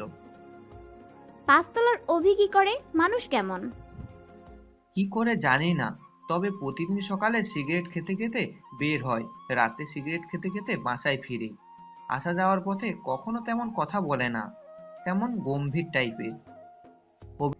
অভির সাথে প্রতিভা বা তুরাগকে কথা বলতে দেখেছেন কখনো? দারোয়ান খানিক ভাবল, তারপর বলল। ওই সাথে প্রতিভা ম্যাডামকে তর্কাতর্কি করতে দেখেছি একবার। বোরহানের কথায় অধরা চমকে গেল, তারপর বলল। কবে? 1 মাসখানেক আগে একদিন দুজনে সকালে গেটের কাছে দাঁড়িয়ে তর্কাতর্কি করছি, খানিক পরে দুই দিকে চলে গেছে। কি নিয়ে ঝগড়া করছিল, শুনেছেন কিছু? পুরোপুরি শুনিনি, শুধু এটুকু শুনেছি প্রতিভা ম্যাডাম বলছিল, দোহাই লাগে আমার জীবনটা শেষ করবেন না, আমাকে শান্তিতে থাকতে দিন। শিকারের নাগাল পেলে শিকারীর চোখ যেমন চকচক করে ওঠে, দারোয়ানের কথায় অধরার চোখও তেমনি করে উঠল। অধরা বলল, নাম কি ছেলেটার? অভিলাষ। হিন্দু? না, মুসলিম। একা থাকে? না, আমার বাবা মার সাথে থাকে। আর কখনো অভিলাষকে প্রতিভার সাথে দেখেছেন? না ম্যাডাম। আচ্ছা যান, আপনি সন্দেহের কিছু দেখলে আমাকে জানাবেন, ঠিক আছে? জি ম্যাডাম। দারোয়ান চলে যেতেই অধরা বলল, পানির পাইপ বন্ধ থাকা, দারোয়ানকে কল করা এবং ছাদে যাওয়া সবটাই পূর্ব পরিকল্পিত। অভিলাষ দারোয়ানকে কল করে বাহানা দিয়ে ছাদে নিল। দারোয়ান গেট ছেড়ে ছাদে যেতেই গেটের আশেপাশে লাশ নিয়ে প্রস্তুত থাকা কেউ একজন বা দুজন গেট খুলে ভেতরে প্রবেশ করেছে। লাশ ভর্তি ব্যাগ বিল্ডিংয়ের ভেতরে কোনো এক জায়গায় লুকিয়ে রেখে পালিয়ে যায়। দারোয়ান যখন ছাদ থেকে নিচে নামে তখন অভিলাষ অগত ব্যক্তি বা ব্যক্তিদ্বয়ের রেখে যাওয়া বক্স তুরাগের ফ্ল্যাটের সামনে রেখে কন্ট্রোল রুমে গিয়ে ফুটেজ ডিলিট করে নিজ বাসায় চলে যায়। আমি যদি ভুল না হই তবে এমনটাই হয়েছে। তবে এখানে আরও ঘাপলা আছে। এখন কোনো অ্যাকশন নিলে মূল রাঘব বোয়ালকে ধরা যাবে না, তাই প্রমাণ সহ এগুতে হবে। জিহাদ, এই অভিলাষের মানচিত্র বের করো। আচ্ছা ম্যাডাম। এই কেসের মতো এমন জটিল কেস আমি আর দেখিনি। সকালে একে খুনি মনে হয়, বিকেলে ওকে খুনি মনে হয়, রাতে আরেকজনকে খুনি মনে হয়। মূল খুনিকে সেটাই ধোঁয়াশা। এক দীর্ঘশ্বাস ফেলে আদারবের দিকে তাকিয়ে বলল, আপনি আমার সাথে আসুন, তুরাগের ফ্ল্যাটটা আরেকবার তল্লাশি করি, দেখি কিছু পাই কিনা। জি ম্যাডাম। অধরা আদাবর আবার এলো দোতলার দক্ষিণ পাশের ফ্ল্যাটের দরজায় নেম প্লেট টানানো, যাতে লেখা তুরাক আহমেদ অ্যান্ড প্রতিভা মির্জা। আদাব্র ফ্ল্যাটের দরজা খুলে দিলে অধরা দু হাত প্যান্টের পকেটে রেখে বেশ স্টাইলের সাথে ভিতরে ঢুকলো। তারপর আদাপ্র থেকে গ্লাভস নিয়ে হাতে পরে নিয়ে ঘরের প্রতিটি কোণায় চোখ বোলাতে শুরু করলো। ড্রয়িং, ডাইনিং, এক্সট্রা 3টা বেড, কিচেনের সমন্বয়ে বিশাল ফ্ল্যাট। তুরাকদের বেডরুম বাদে বাকি সব রুম চেক করে তুরাক প্রতিবার বেডরুমের দিকে পা বাড়ালো অধরা। অন্য কোথাও তেমন কিছু পেল না সে। বেডরুমে যেতে যেতে ডাক্তার লিপিকাকে কল দিল। ভ্রূণের ব্যাপারে জিজ্ঞেস করতেই লিপিকা জানালো প্রতিবার গর্ভে বেড়ে ওঠা ভ্রূণের সাথে তুরাগের ডিএনএ ম্যাচ করেছে, অর্থাৎ বাচ্চাটা তুরাগের। কনফিউশন দূর হওয়ায় খানিকটা স্বস্তি ফেলে অধরা। ফোন রেখে অধরা আবার তার কাজে মন দিল। চারদিকে চোখ বোলাতে গিয়ে বেডরুমের দেওয়ালে অধরার চোখ আটকালো। রুমের 4 দেওয়াল জুড়ে আছে 4টা বড় বড় ফটো ফ্রেম। তুরাক প্রতিভা দম্পতির আনন্দময় কিছু মুহূর্ত ফ্রেমে বাঁধানো হয়েছে। প্রতিটা ছবিতেই দুজনকে অতীব সুখী লাগছে, প্রাণ খুলে হাসছে দুজন। দেখলেই প্রাণ জুড়িয়ে আসে। খুব সুন্দর আর সুখী এক জুটি। পুরো রুমটা যেন ভালোবাসায় বাঁধানো। রুমের প্রতিটা কোণায় অতি যত্নের সাথে কেউ সাজিয়েছে। রুমের এক কোণে উইডোর সাইডে একটা বোর্ড টাঙানো, তাতে হরেক রঙের শখানেক ছোট ছোট চিরকুট আটকানো। বোর্ডের মাঝে বর্ডার দেওয়া, এক পাশে শিরোনামের মতো করে প্রতিবার নাম লেখা, অন্য পাশে তুরাগের নাম লেখা। প্রতিবার নামের নিচের সব কয়টা চিরকুট তুরাগকে উদ্দেশ্য করে লেখা, যা প্রতিভা লিখেছে। আর তুরাগের নামের নিচে থাকা সব কয়টা চিরকুট প্রতিভাকে উদ্দেশ্য করে লেখা, যা তুরাগ লিখেছে। প্রতিভা তুরাগ একজনের প্রতি অন্যজনের নিত্যকার অনুভূতির প্রকাশ করেছে চিরকুটে। বোঝাই যাচ্ছে এরা চিরকুট আদান প্রদান করত সব সময়। অধরা মনোযোগ দিয়ে সবগুলো চিরকুট পড়ল। প্রতিটা চিরকুট জুড়েই ভালোবাসা গাথা। একের অনুপস্থিতিতে অন্যজনে চিরকুট লিখেছে। চিরকুট আদান প্রদানের ব্যাপারটা অধরার বেশ লাগলো। একটা কথা ক্লিয়ার যে এদের মাঝে ভাবটা বেশ। আরও খানিকক্ষণ পুরো রুম তল্লাশি করলো। একটা নীল মলাটের ডায়েরি ছাড়া আর তেমন কিছুই পেল না। অধরা ডায়েরিটা সাথে নিল, যদি এর থেকে কিছু জানা যায়। পরের দিন তুরাগ, স্বরূপা, প্রভাত মির্জা, তিহানা জাহানকে থানায় ডাকা হয় কিছু জিজ্ঞাসাবাদের জন্য। তুরাগের জবানবন্দি অতীব জরুরি বিধায় খানিক অসুস্থ থাকা সত্ত্বেও তাকে থানায় ডাকা হয়েছে। অধরা আলাদা আলাদাভাবে সবার জবানবন্দি নিল, এতে কোনো ঘাবলা থাকলে বেরিয়ে আসে। স্বরূপা, প্রভাত মির্জা আর শিলার জবানবন্দিতে তেমন কোনো ক্লু পাওয়া যায়নি। তিনজনেই প্রতিভা তুরাগের ব্যাপারে পজিটিভ বলেছে। নেতিবাচক কোনো কিছু তাদের চোখে পড়েনি বিধায় তারা বলেনি। তবে তুরাগ ও তিহানা জাহানের জবানবন্দিতে বেশ কিছু সত্য বেরিয়ে এসেছে, যা সত্যিই বিস্ময়কর। অধরা যখন প্রতিভার প্রেগনেন্সির কথা তিহানা জাহানকে জিজ্ঞাসা করে, তখন তিনি নির্দ্বিধায় বলেন, আমি প্রতিভার প্রেগন্যান্সির কথা জানতাম কবে জানলেন? 1.5 মাস আগে। টেস্ট করানোর পর রিপোর্ট হাতে পেয়ে প্রতিভা আমাকে বলেছিল। তুরাগ জানতো? না, কেন? প্রতিভা তুরাগকে সারপ্রাইজ দিতে চেয়েছিল, তাই জানায়নি। প্রতিভা চেয়েছিল তুরাগের জন্মদিনে তাকে এই সারপ্রাইজটা দিবে, সেই সাথে সবাইকে জানাবে। তাই প্রতিভা তার প্রেগন্যান্সির কথা শুধু আমাকেই বলেছে, আর কাউকে বলেনি। প্রেগনেন্সির রহস্যটা উদ্ঘাটন হওয়ায় অধরা স্বস্তির নিঃশ্বাস ফেলল। তার মানে প্রতিভা তুরাগকে না জানানোর কারণ এটাই। যাক, একটা ধোঁয়াশা ক্লিয়ার হয়েছে। অধরা এবার বলল, তুরাগের জন্মদিনে প্রতিভার কি প্ল্যান ছিল? প্ল্যান ছিল প্রতিভা নিজে হাতে কেক বানিয়ে ঘর সাজিয়ে রাত 12:01 তুরাগকে বার্থডে উইশ করবে এবং উপহার হিসেবে নতুন অতিথি আগমনের বার্তা দেবে। অধরা ভ্রুকুচকে বলল, কিন্তু তুরাগের জন্মদিনের আগের দিন তো প্রতিভার বাবার বাসায় থাকার কথা ছিল, বাবার কাছে সময় দিতে থাকার কথা। এমন কোনো কথাই ছিল না। প্রতিভা আমাদের বাসায় গিয়ে তার বাবাকে দেখে চলে আসার প্রস্তুতি নিচ্ছিল। প্রতিভার খুব তাড়া ছিল বাসায় ফিরে তুরাগকে সারপ্রাইজ দিবে, সব রেডি করতে হবে। আমাদের জোরাজুরিতে ডিনার করলো, ডিনার করে সাথে সাথে বেরিয়ে পড়েছে। যাবার সময় কিছু বলেছিল?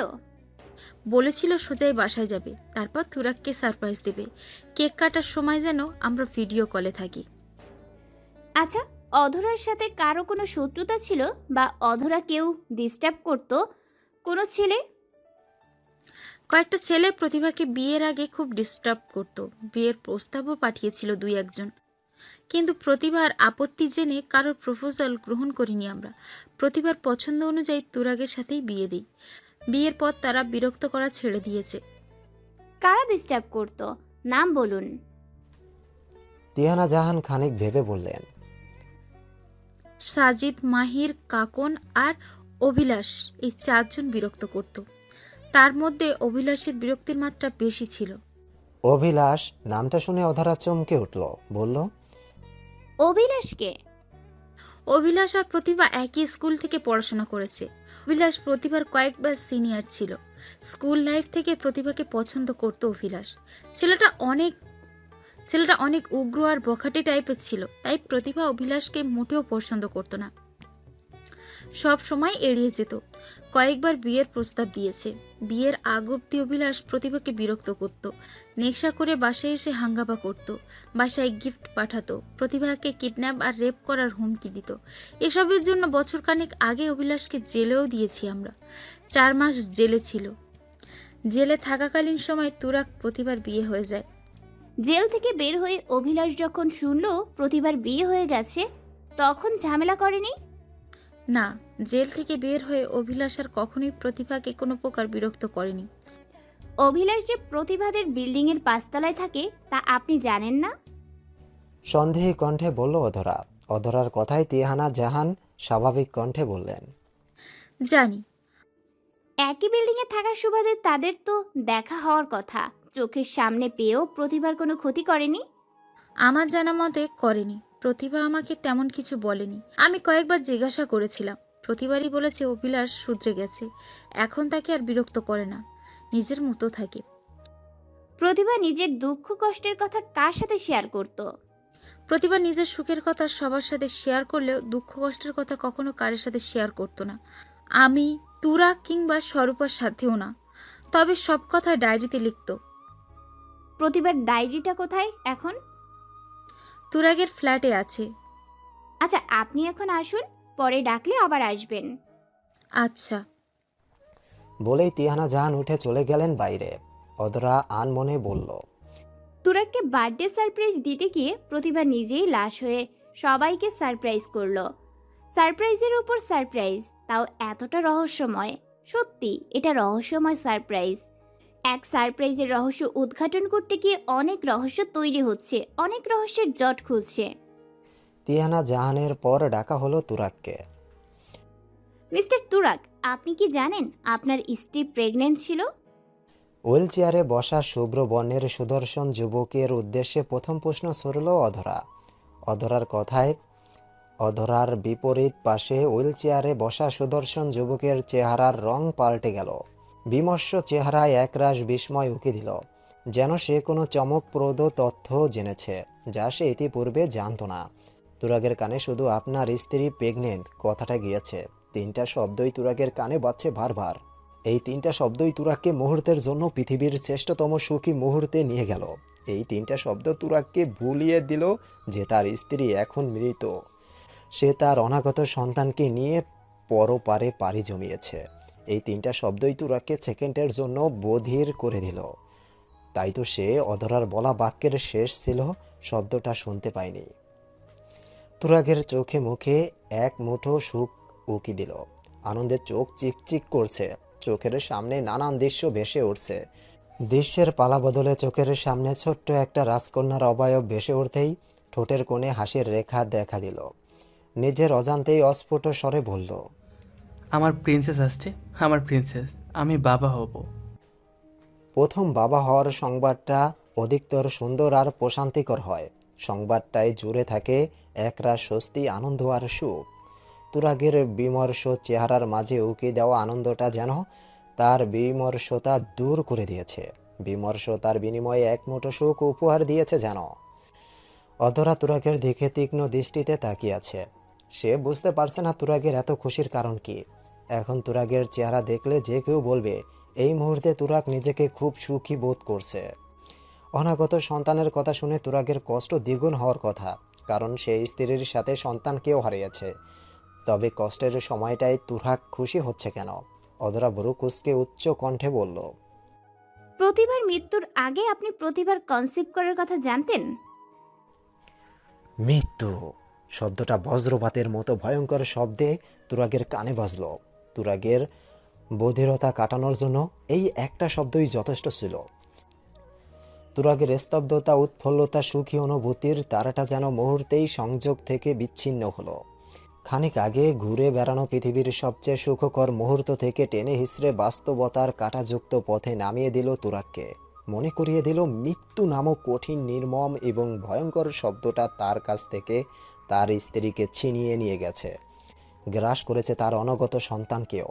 বাবা হওয়ার খবর জানার আগেই তার সন্তান পরপারে চলে গেছে। সন্তান আগমনের খবরটা খানিক আগেই তাকে যতটা সুখ উপহার দিয়েছিল, এখন তার চেয়ে 10 গুণ বেশি কষ্ট উপহার দিচ্ছে। ভিতরটা জ্বলে পুড়ে যাচ্ছে। স্ত্রী সন্তান হারানোর কষ্টটা ভয়ঙ্করভাবে ঘিরে ধরেছে তুরাগকে। কেন হলো এমনটা? ভালোবাসার মানুষটাকে নিয়েই সে সুখিত ছিল। তার সুখকে দ্বিগুণ করতে তার সন্তান আসছিল, কিন্তু তার দ্বিগুণ সুখী হওয়া হলো না। দ্বিগুণ তো দূরে থাক, ভাগের খানিক সুখটাও চলে গেল। প্রতি, কেন হলো এমনটা? কে আমার সুখকে কেড়ে নিল বলো? কার এত বড় ক্ষতি করেছি আমি? অসহনীয় কষ্টের ভিড়ে তুরাগের গলা পাকিয়ে কান্নার দলা বেরিয়ে এলো। সে শব্দ করে কেঁদে দিল, কান্না মাখানো গলায় বলল, কেন হলো এমনটা? বাবা হওয়ার কথা জানার আগেই নিঃস্ব হলাম, একেবারে নিঃস্ব হলাম আমি। প্রতি, আমাকে জানালে না কেন? একটা সন্তানের জন্য দুজনে কত মুখিয়ে ছিলাম, তবে আমাকে না জানিয়ে নিজেই সন্তানকে নিয়ে পরবারে চলে গেলে কেন? আমি কি নিয়ে বাঁচবো বলো? আমার কষ্ট যে দ্বিগুণ হয়ে গেল। বলেই কাঁদতে লেগে গেল তুরাগ। প্রতি শব্দটা প্রতিভার নামের অংশ বিশেষ, যা ভালোবাসা প্রকাশপূর্বক ব্যবহৃত হয়েছে। তুরাগ নিজ স্ত্রীকে ভালোবেসে পতি বলে ডাকত, এমনটা আন্দাজ করেছে অধরা। সে সূক্ষ্ম দৃষ্টিতে তুরাগের হাব ভাব লক্ষ্য করছে। এতক্ষণে অধরা তুরাগের হাসি কান্নার অর্থ খুঁজে পেল। তার মানে তুরাগ সত্যিই স্ত্রীর প্রেগনেন্সির কথা জানতো না। তার আন্দাজ এবং তিহানা জাহানের কথা ঠিক হলো। প্রতিভা কাউকে জানায়নি। তুরাগের কথা শুনে বোঝা যাচ্ছে সন্তানের আগমনের জন্য দুজনেই অপেক্ষায় ছিল। অধরা তুরাগকে এই খুশির খবরটা এমনি এমনি দিতে চায়নি বলেই তুরাগের জন্মদিন অবধি অপেক্ষা করেছিল হয়তো। তুরাগের জন্য খারাপ লাগলো অধরার। ভালোবাসার মানুষের বিচ্ছিন্নতার কষ্ট সত্যিই অসহনীয়। অধরা শান্ত কণ্ঠে বলল, শান্ত হন, মৃত্যু অবধারিত। সবাইকে একদিন না একদিন এর স্বাদ গ্রহণ করতে হবে। কেউ ঠেকাতে পারবে না। কান্নাকাটিতে কোনো কিছুর সমাধান হবে না, কষ্ট থেকেই যাবে। আপনাকে যারা নিঃস্ব করেছে তারা শাস্তি পেলে আপনার কষ্ট কিছুটা লাঘব পাবে। তাই আমাদের সাহায্য করুন। আমরা খুনিদেরকে পাকড়াও করে আইনের আওতায় এনে শাস্তি দিব। আপনি শান্ত হন, ঠান্ডা মাথায় বলুন মূলত সেদিন রাতে কি হয়েছিল। মিনিট তিনেক সময় নিয়ে তুরাগ নিজেকে শান্ত করলো। কষ্টগুলোকে চোখের পানিতে না ঝরিয়ে সবগুলো এক করে একটা গভীর দীর্ঘ নিঃশ্বাসে গেলে দিলেন। কষ্ট ঝরানোর নীরব উপায় হয়তো এটাই। নিজেকে শান্ত করে মাথা নিচু করে তুরাগ বলা আরম্ভ করলো। সারাদিন নিত্যকার রুটিনই কেটেছিল। প্রতি তার দিনের বেশিরভাগ সময় আমার সেবায় ব্যয় করছিল। আমার খাওয়া, ঘুম, পড়ানো সব সে তার নিজ হাতে করত। সকাল থেকে সন্ধ্যা অবধি সব ঠিকঠাক ছিল। সন্ধ্যায় প্রতীকে জেনেছিল সিক্রেট কি রেসিপি করবে বলল। আমি জিজ্ঞেস করলে আমাকেও জানায়নি। শিলাকেও ড্রয়িং রুমে পাঠিয়ে দিয়েছিল। আমি আমাদের বেডরুমে টিভি দেখছিলাম। হঠাৎ কিচেন থেকে তাড়াহুড়ো করে এসে রেডি হতে লাগলো। আমি কোথায় যাচ্ছে জিজ্ঞেস করলে জানালো বাবার বাসায় যাচ্ছে। বাবার নাকি অ্যাক্সিডেন্ট করেছে। প্রাথমিক চিকিৎসা শেষে বাসায় নিয়ে এসেছে বাবাকে, দেখতে যাচ্ছে। অ্যাক্সিডেন্টের কথা শুনে আমিও যাব বললাম, কিন্তু প্রতি আমার অসুস্থতার কথা বলে ভেবে আমাকে সাথে নিতে রাজি হলো না। একা যাবে বলে সিদ্ধান্ত নিল। আমি অনুরোধ করলাম একা না যেতে, আমাকে না নিলে অন্তত শিলাকে নিয়ে যেতে। কিন্তু প্রতি বলল শিলাকে নিয়ে গেলে তোমার খেয়াল রাখবে কে? তুমি যদি উঠে পড়ে যাও তবে? আমি তোমাকে নিয়ে কোনো রিস্ক নিতে চাই না। শিলা থাকুক তোমার কাছে। তোমার আবার কখন কী লাগে, আর আমি সুস্থ সবল মানুষ একা চলে যেতে পারবো। বাবাকে দেখি ডিনারের আগে ফিরে আসবো, তুমি চিন্তা করো না। তবুও আমি কোনোভাবে ওকে একা ছাড়ছিলাম না। মূলত আমার মনে খুব ডাকছিল। আমার কথা রাখতে এক পর্যায়ের প্রতি বলল আমার একা গেলেই সমস্যা তো, তবে আমি একা যাব না, রক্সিকে সাথে নিয়ে যাচ্ছি। আর গাড়িতে যাব, গাড়িতে আসবো। খানিক পর পর তোমাকে আর শিলাকে ফোন দিয়ে খোঁজ নেব। তাও টেনশন করো না, 2 ঘন্টা তো ব্যাপার। এখন বাজে 7টা। আমি রক্সিকে নিয়ে 9:30টার আগে ফিরবো। খুশি? আমার মন তখন আনচান করছিল, কিন্তু প্রতীকে আটকানোর উপায়ও ছিল না। অনুমতি দিলাম। অগত্য সে রক্সিকে নিয়ে বেরিয়ে পড়ল। গাড়ি স্টার্ট না হওয়ায় লোকাল গাড়িতেই চলে গেল, যা আমাকে পরে জানিয়েছে। রক্সিকে? তুরাগের কথার মাঝে ফোরন কেটে বলল অধরা। তুরাগ বলল রক্সি একটা বিড়াল। প্রতির খুব পছন্দের বিড়াল ছিল রক্সি। মানুষের মতো কথা না বলতে পারলেও সব বুঝত। রক্সি প্রতিবারের কাছে নিজের বাচ্চার মতো ছিল, খুব আদর করত। যেখানে যেত রক্সিকে নিয়ে যেত। বিয়ের আগে রক্সির প্রতির সাথে তার বাবার বাসায় থাকতো।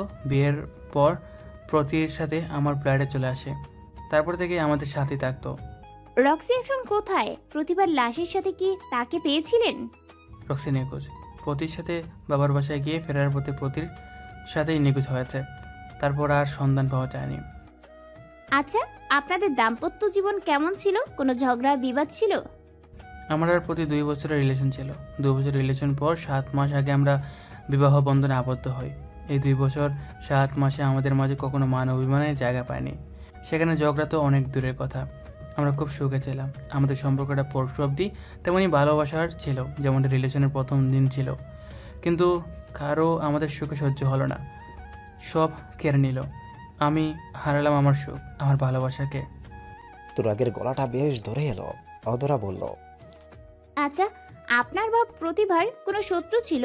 কারোর সাথে কোনো ঝগড়া বিবাদ ছিল? স্ত্রীর মৃত্যুর জন্য আপনার কাউকে সন্দেহ হয়? একটা ঢোক গেলে ধরা গলাটাকে স্বাভাবিক করলো তুরাগ। তারপর বলল প্রতি বেশ শান্ত স্বভাবের মেয়ে ছিল। ঝগড়াঝাটি পছন্দ করতো না। কাউকে পছন্দ না হলে এড়িয়ে যেত, কিন্তু ঝগড়া করতো না। আমার জানা মতে প্রতির তেমন কোনো শত্রু নেই, আমারও নেই কোনো শত্রু। অধরা সুযোগ বুঝে চট করে প্রশ্ন করল আচ্ছা, 5 তলার অভিলাষকে আপনি চিনেন? অভিলাষের কথা শুনতেই তুরাগের চেহারায় কাঠিন্যতা দেখা দিল। অধরা পরখ করল সেটা। সে বলল চিনেন তাকে? জি। গম্ভীর কণ্ঠে জবাব দিল তুরাগ।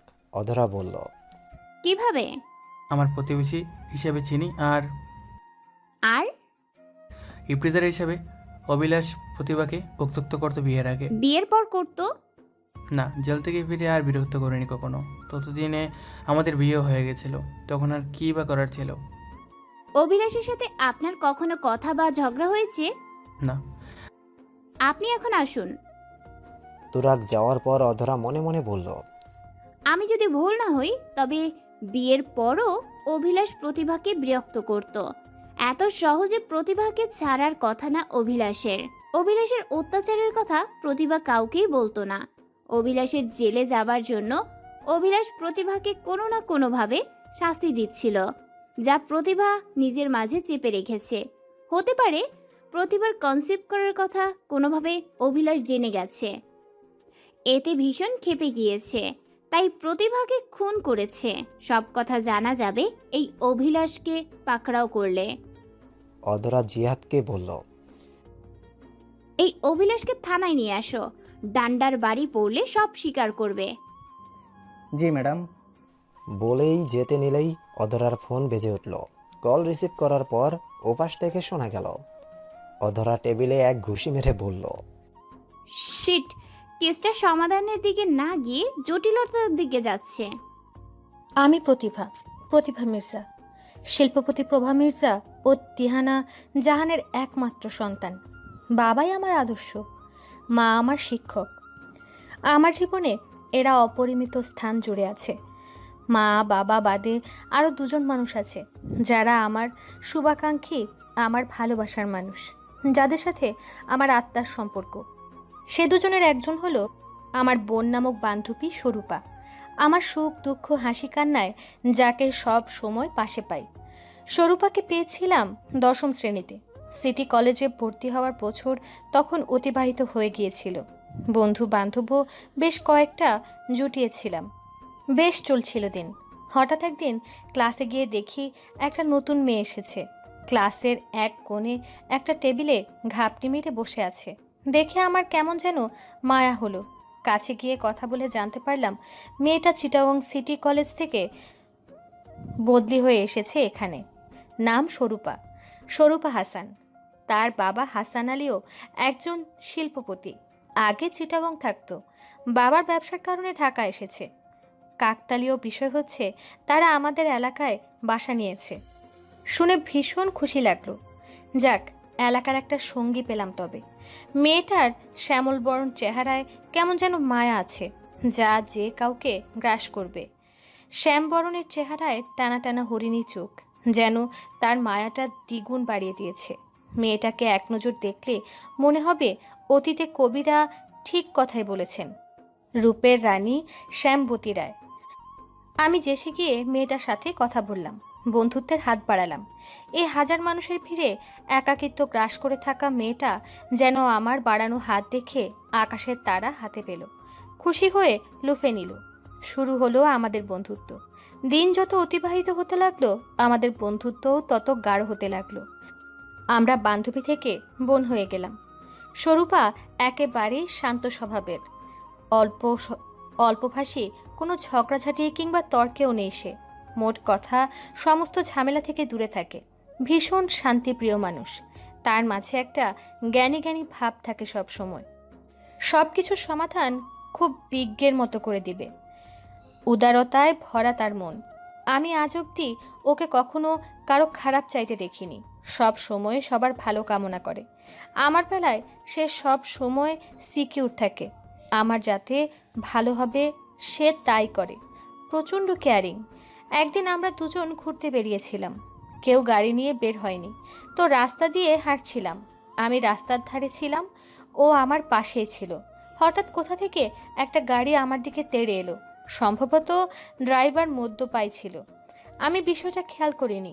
স্বরূপা বিষয়টা খেয়াল করে আমাকে ধাক্কা দিয়ে রাস্তার সাইডে ফেলে দেয়, যার ফলে আমি অক্ষত ছিলাম। আমাকে বাঁচাতে গিয়ে স্বরূপা চরম আহত হয়। মাস খানেকের হাসপাতালে ছিল, তাও তার কোনো দুঃখ ছিল না। প্রচণ্ড যন্ত্রণায় যখন হাসপাতালের বেডে কাতরাতো, তখনও আমাকে দেখে মুচকে হাসতো। ওর এই আত্মত্যাগ আমাদের সম্পর্কে আরও গাঢ় করেছিল। স্বরূপা সারাদিন বইয়ের মাঝে মুখ গুজে পড়ে থাকে। বড় লোক বাবার সন্তান হয়েও একেবারে সাদাসিধে জীবনযাপন করে। কোনো হাই বিলাসী জীবনযাপন ও তার পছন্দ নয়। অন্যদিকে আমি হচ্ছি তার বিপরীত। উচ্চবিলাসী আমি। দুদিন পর পর শপিং করে টাকা উড়াই। যদিও শপিং তার জন্যও করি, কারণ সে এসব উচ্চবিলাসিতা ভেবে শপিং মলের ধারের কাছেও যায় না। কখনো জোর করে স্বরূপাকে নিয়ে গেলেও তাকে দিয়ে কিছু কেনানো যায় না, বরং আরও হাস্যকর বিষয় হয়। আমি কিছু কিনে যখন তাকেও কিনতে বলি, বিশেষ করে প্রসাধনী কিছু, তখন স্বরূপা মুখ বাঁকিয়ে বলে, তুই কিনে নে, আমার ওসব চাই না। আমি মেকআপের মোটেও পারি না, আর জানিও না। তবে যদি জোর করিস তো মেকআপের বদলে আমি একটা একটা বই কিনতে পারি। আমি তখন চিন্তায় পড়ে যাই। এই মুহূর্তে আমার কান্না করা উচিত নাকি হাসা? চিন্তা ভাবনা ছেড়ে একসময় সায় জানাই তাকে। আমার হাতে থাকে মেকআপের প্যাকেট, আর তার হাতে নীল ক্ষেতের মোটা মলাটের দেশ বিদেশের বিখ্যাত লেখকের কয়েকটা বই। বিপরীতমুখী দুই মানুষের বন্ধুত্বটা বেশ জমল। আমরা সুখে দুঃখে সব সময় একে অপরের পাশে থেকেছি, একে অন্যকে সব সময় ছায়ার মতো পাশে পেয়েছি। বিশাল বড় সার্কেলের মাঝেও এই শ্যামবরণ মেয়েটাই আমার আত্মার সাথে মিশে গিয়েছিল। আজ আমাদের বন্ধুত্বের বয়স বছর 4 পার হওয়ার পরও আজও তেমনই আছে দুজনের বন্ধন। আমি সংসার সামলানোর পাশাপাশি তাকে সময় দিই, সে পড়াশোনার পাশাপাশি আমাকে সময় দেয়। ব্যস্ততা আমাদের বন্ধুত্ব নষ্ট করতে পারেনি, আজও আছে অমলিন। বই আর মেকআপের তুলনা এখনও আছে, সব কিছুই আগের মতো আছে। মাঝে মাঝে রক্তের সম্পর্ক হারিয়ে যায়, কিন্তু আত্মার সম্পর্ক হারায় না। আমার আর স্বরূপার সম্পর্ক কখনো হারাবে না, মৃত্যুর আগ অবধি অমলিন থাকবে। স্বরূপার পর আরেকজন যার সাথে আমার আত্মার সম্পর্ক, সে হলো আমার ভালোবাসা, আমার প্রাণ, আমার প্রিয়ময় সঙ্গীত তুরাগ। তার সাথে আমার পরিচয়টা বছর আড়াই আগে। শরতের এক পড়ন্ত বিকেলে উত্তরার তুষার শুভ্র কাশফুলের রাজ্যে। ঋতুতে শরতের আগমনের দিন কয়েক পরে আমি আর স্বরূপা গিয়েছিলাম কাশফুলের রাজ্য ভ্রমণে। সাথে অবশ্য আমাদের আরও এক বান্ধবী নিতুও ছিল। নিতু আর আমি গিয়েই লেগে গেলাম সেলফি নিতে। স্বরূপা সেখানেও বই নিয়ে গিয়েছিল। স্বরূপার বাদামি রঙের হাতে চকচক করছিল রবীন্দ্রনাথ ঠাকুরের ধূসর নীল রঙের মলাটের শেষের কবিতা নামক উপন্যাসটা। আমরা যখন মোবাইলের ফ্রন্ট ক্যামেরা নিজেদের দিকে তাক করে সেলফি নিতে ব্যস্ত, স্বরূপা তখন ব্যস্ত নিরিবিলি জায়গা খুঁজতে, যেখানে বসে সে গভীর মনোযোগ দিয়ে বই পড়তে পারবে। খানিক পরে জায়গা পেয়ে গেলেও সেদিকে হাঁটা ধরল, কিন্তু যেতে আর পারল না। আমরা দুজন স্বরূপাকে ফটোগ্রাফারের দায়িত্ব নামক ব্যস্ততা উপহার দিলাম।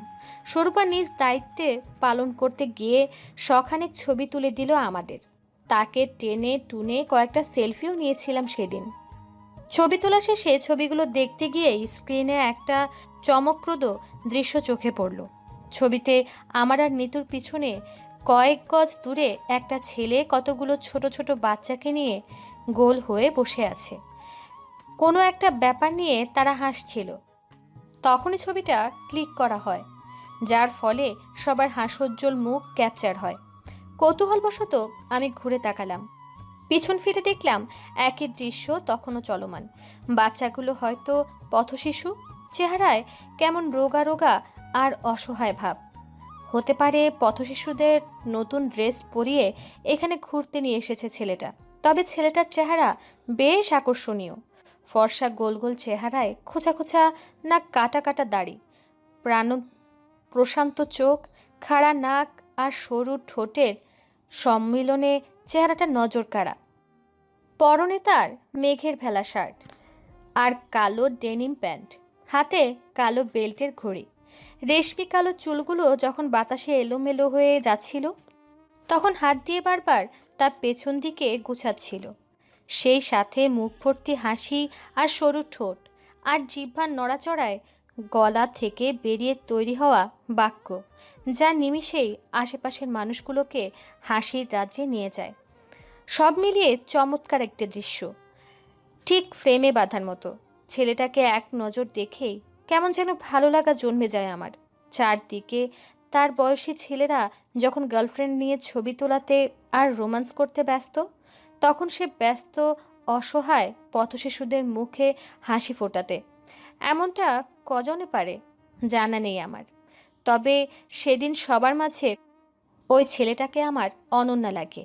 তার রূপ গুণ দুটোই আমাকে মুগ্ধ করেছিল, অদ্ভুত অনুভূতির জন্ম দিয়েছিল। আমি নিজের অজান্তেই ছেলেটার দিকে হা করে তাকিয়েছিলাম। আমার ঘোর কেটেছিল স্বরূপা আর নিতুর ঝাঁকানিতে। আমার তাকানো নিয়ে সেদিন মজা নিয়েছিল দুজন। সে কি হাসাহাসি তাদের! আমার নিরামিষ বান্ধবীও যেন আমিষ হয়ে গিয়েছিল। আর আমি তো প্রথমবারের মতো কোনো ছেলের ব্যাপার নিয়ে লজ্জায় লাল হয়েছিলাম, যা ওদের হাসির মাত্রাটা দ্বিগুণ করেছে। আমি তাদের হাসি এড়িয়ে তখন ছেলেটাকেই দেখতে মনোযোগী হলাম।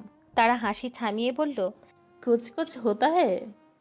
আমি এক লাজুক হাসি দিয়েছিলাম সেদিন।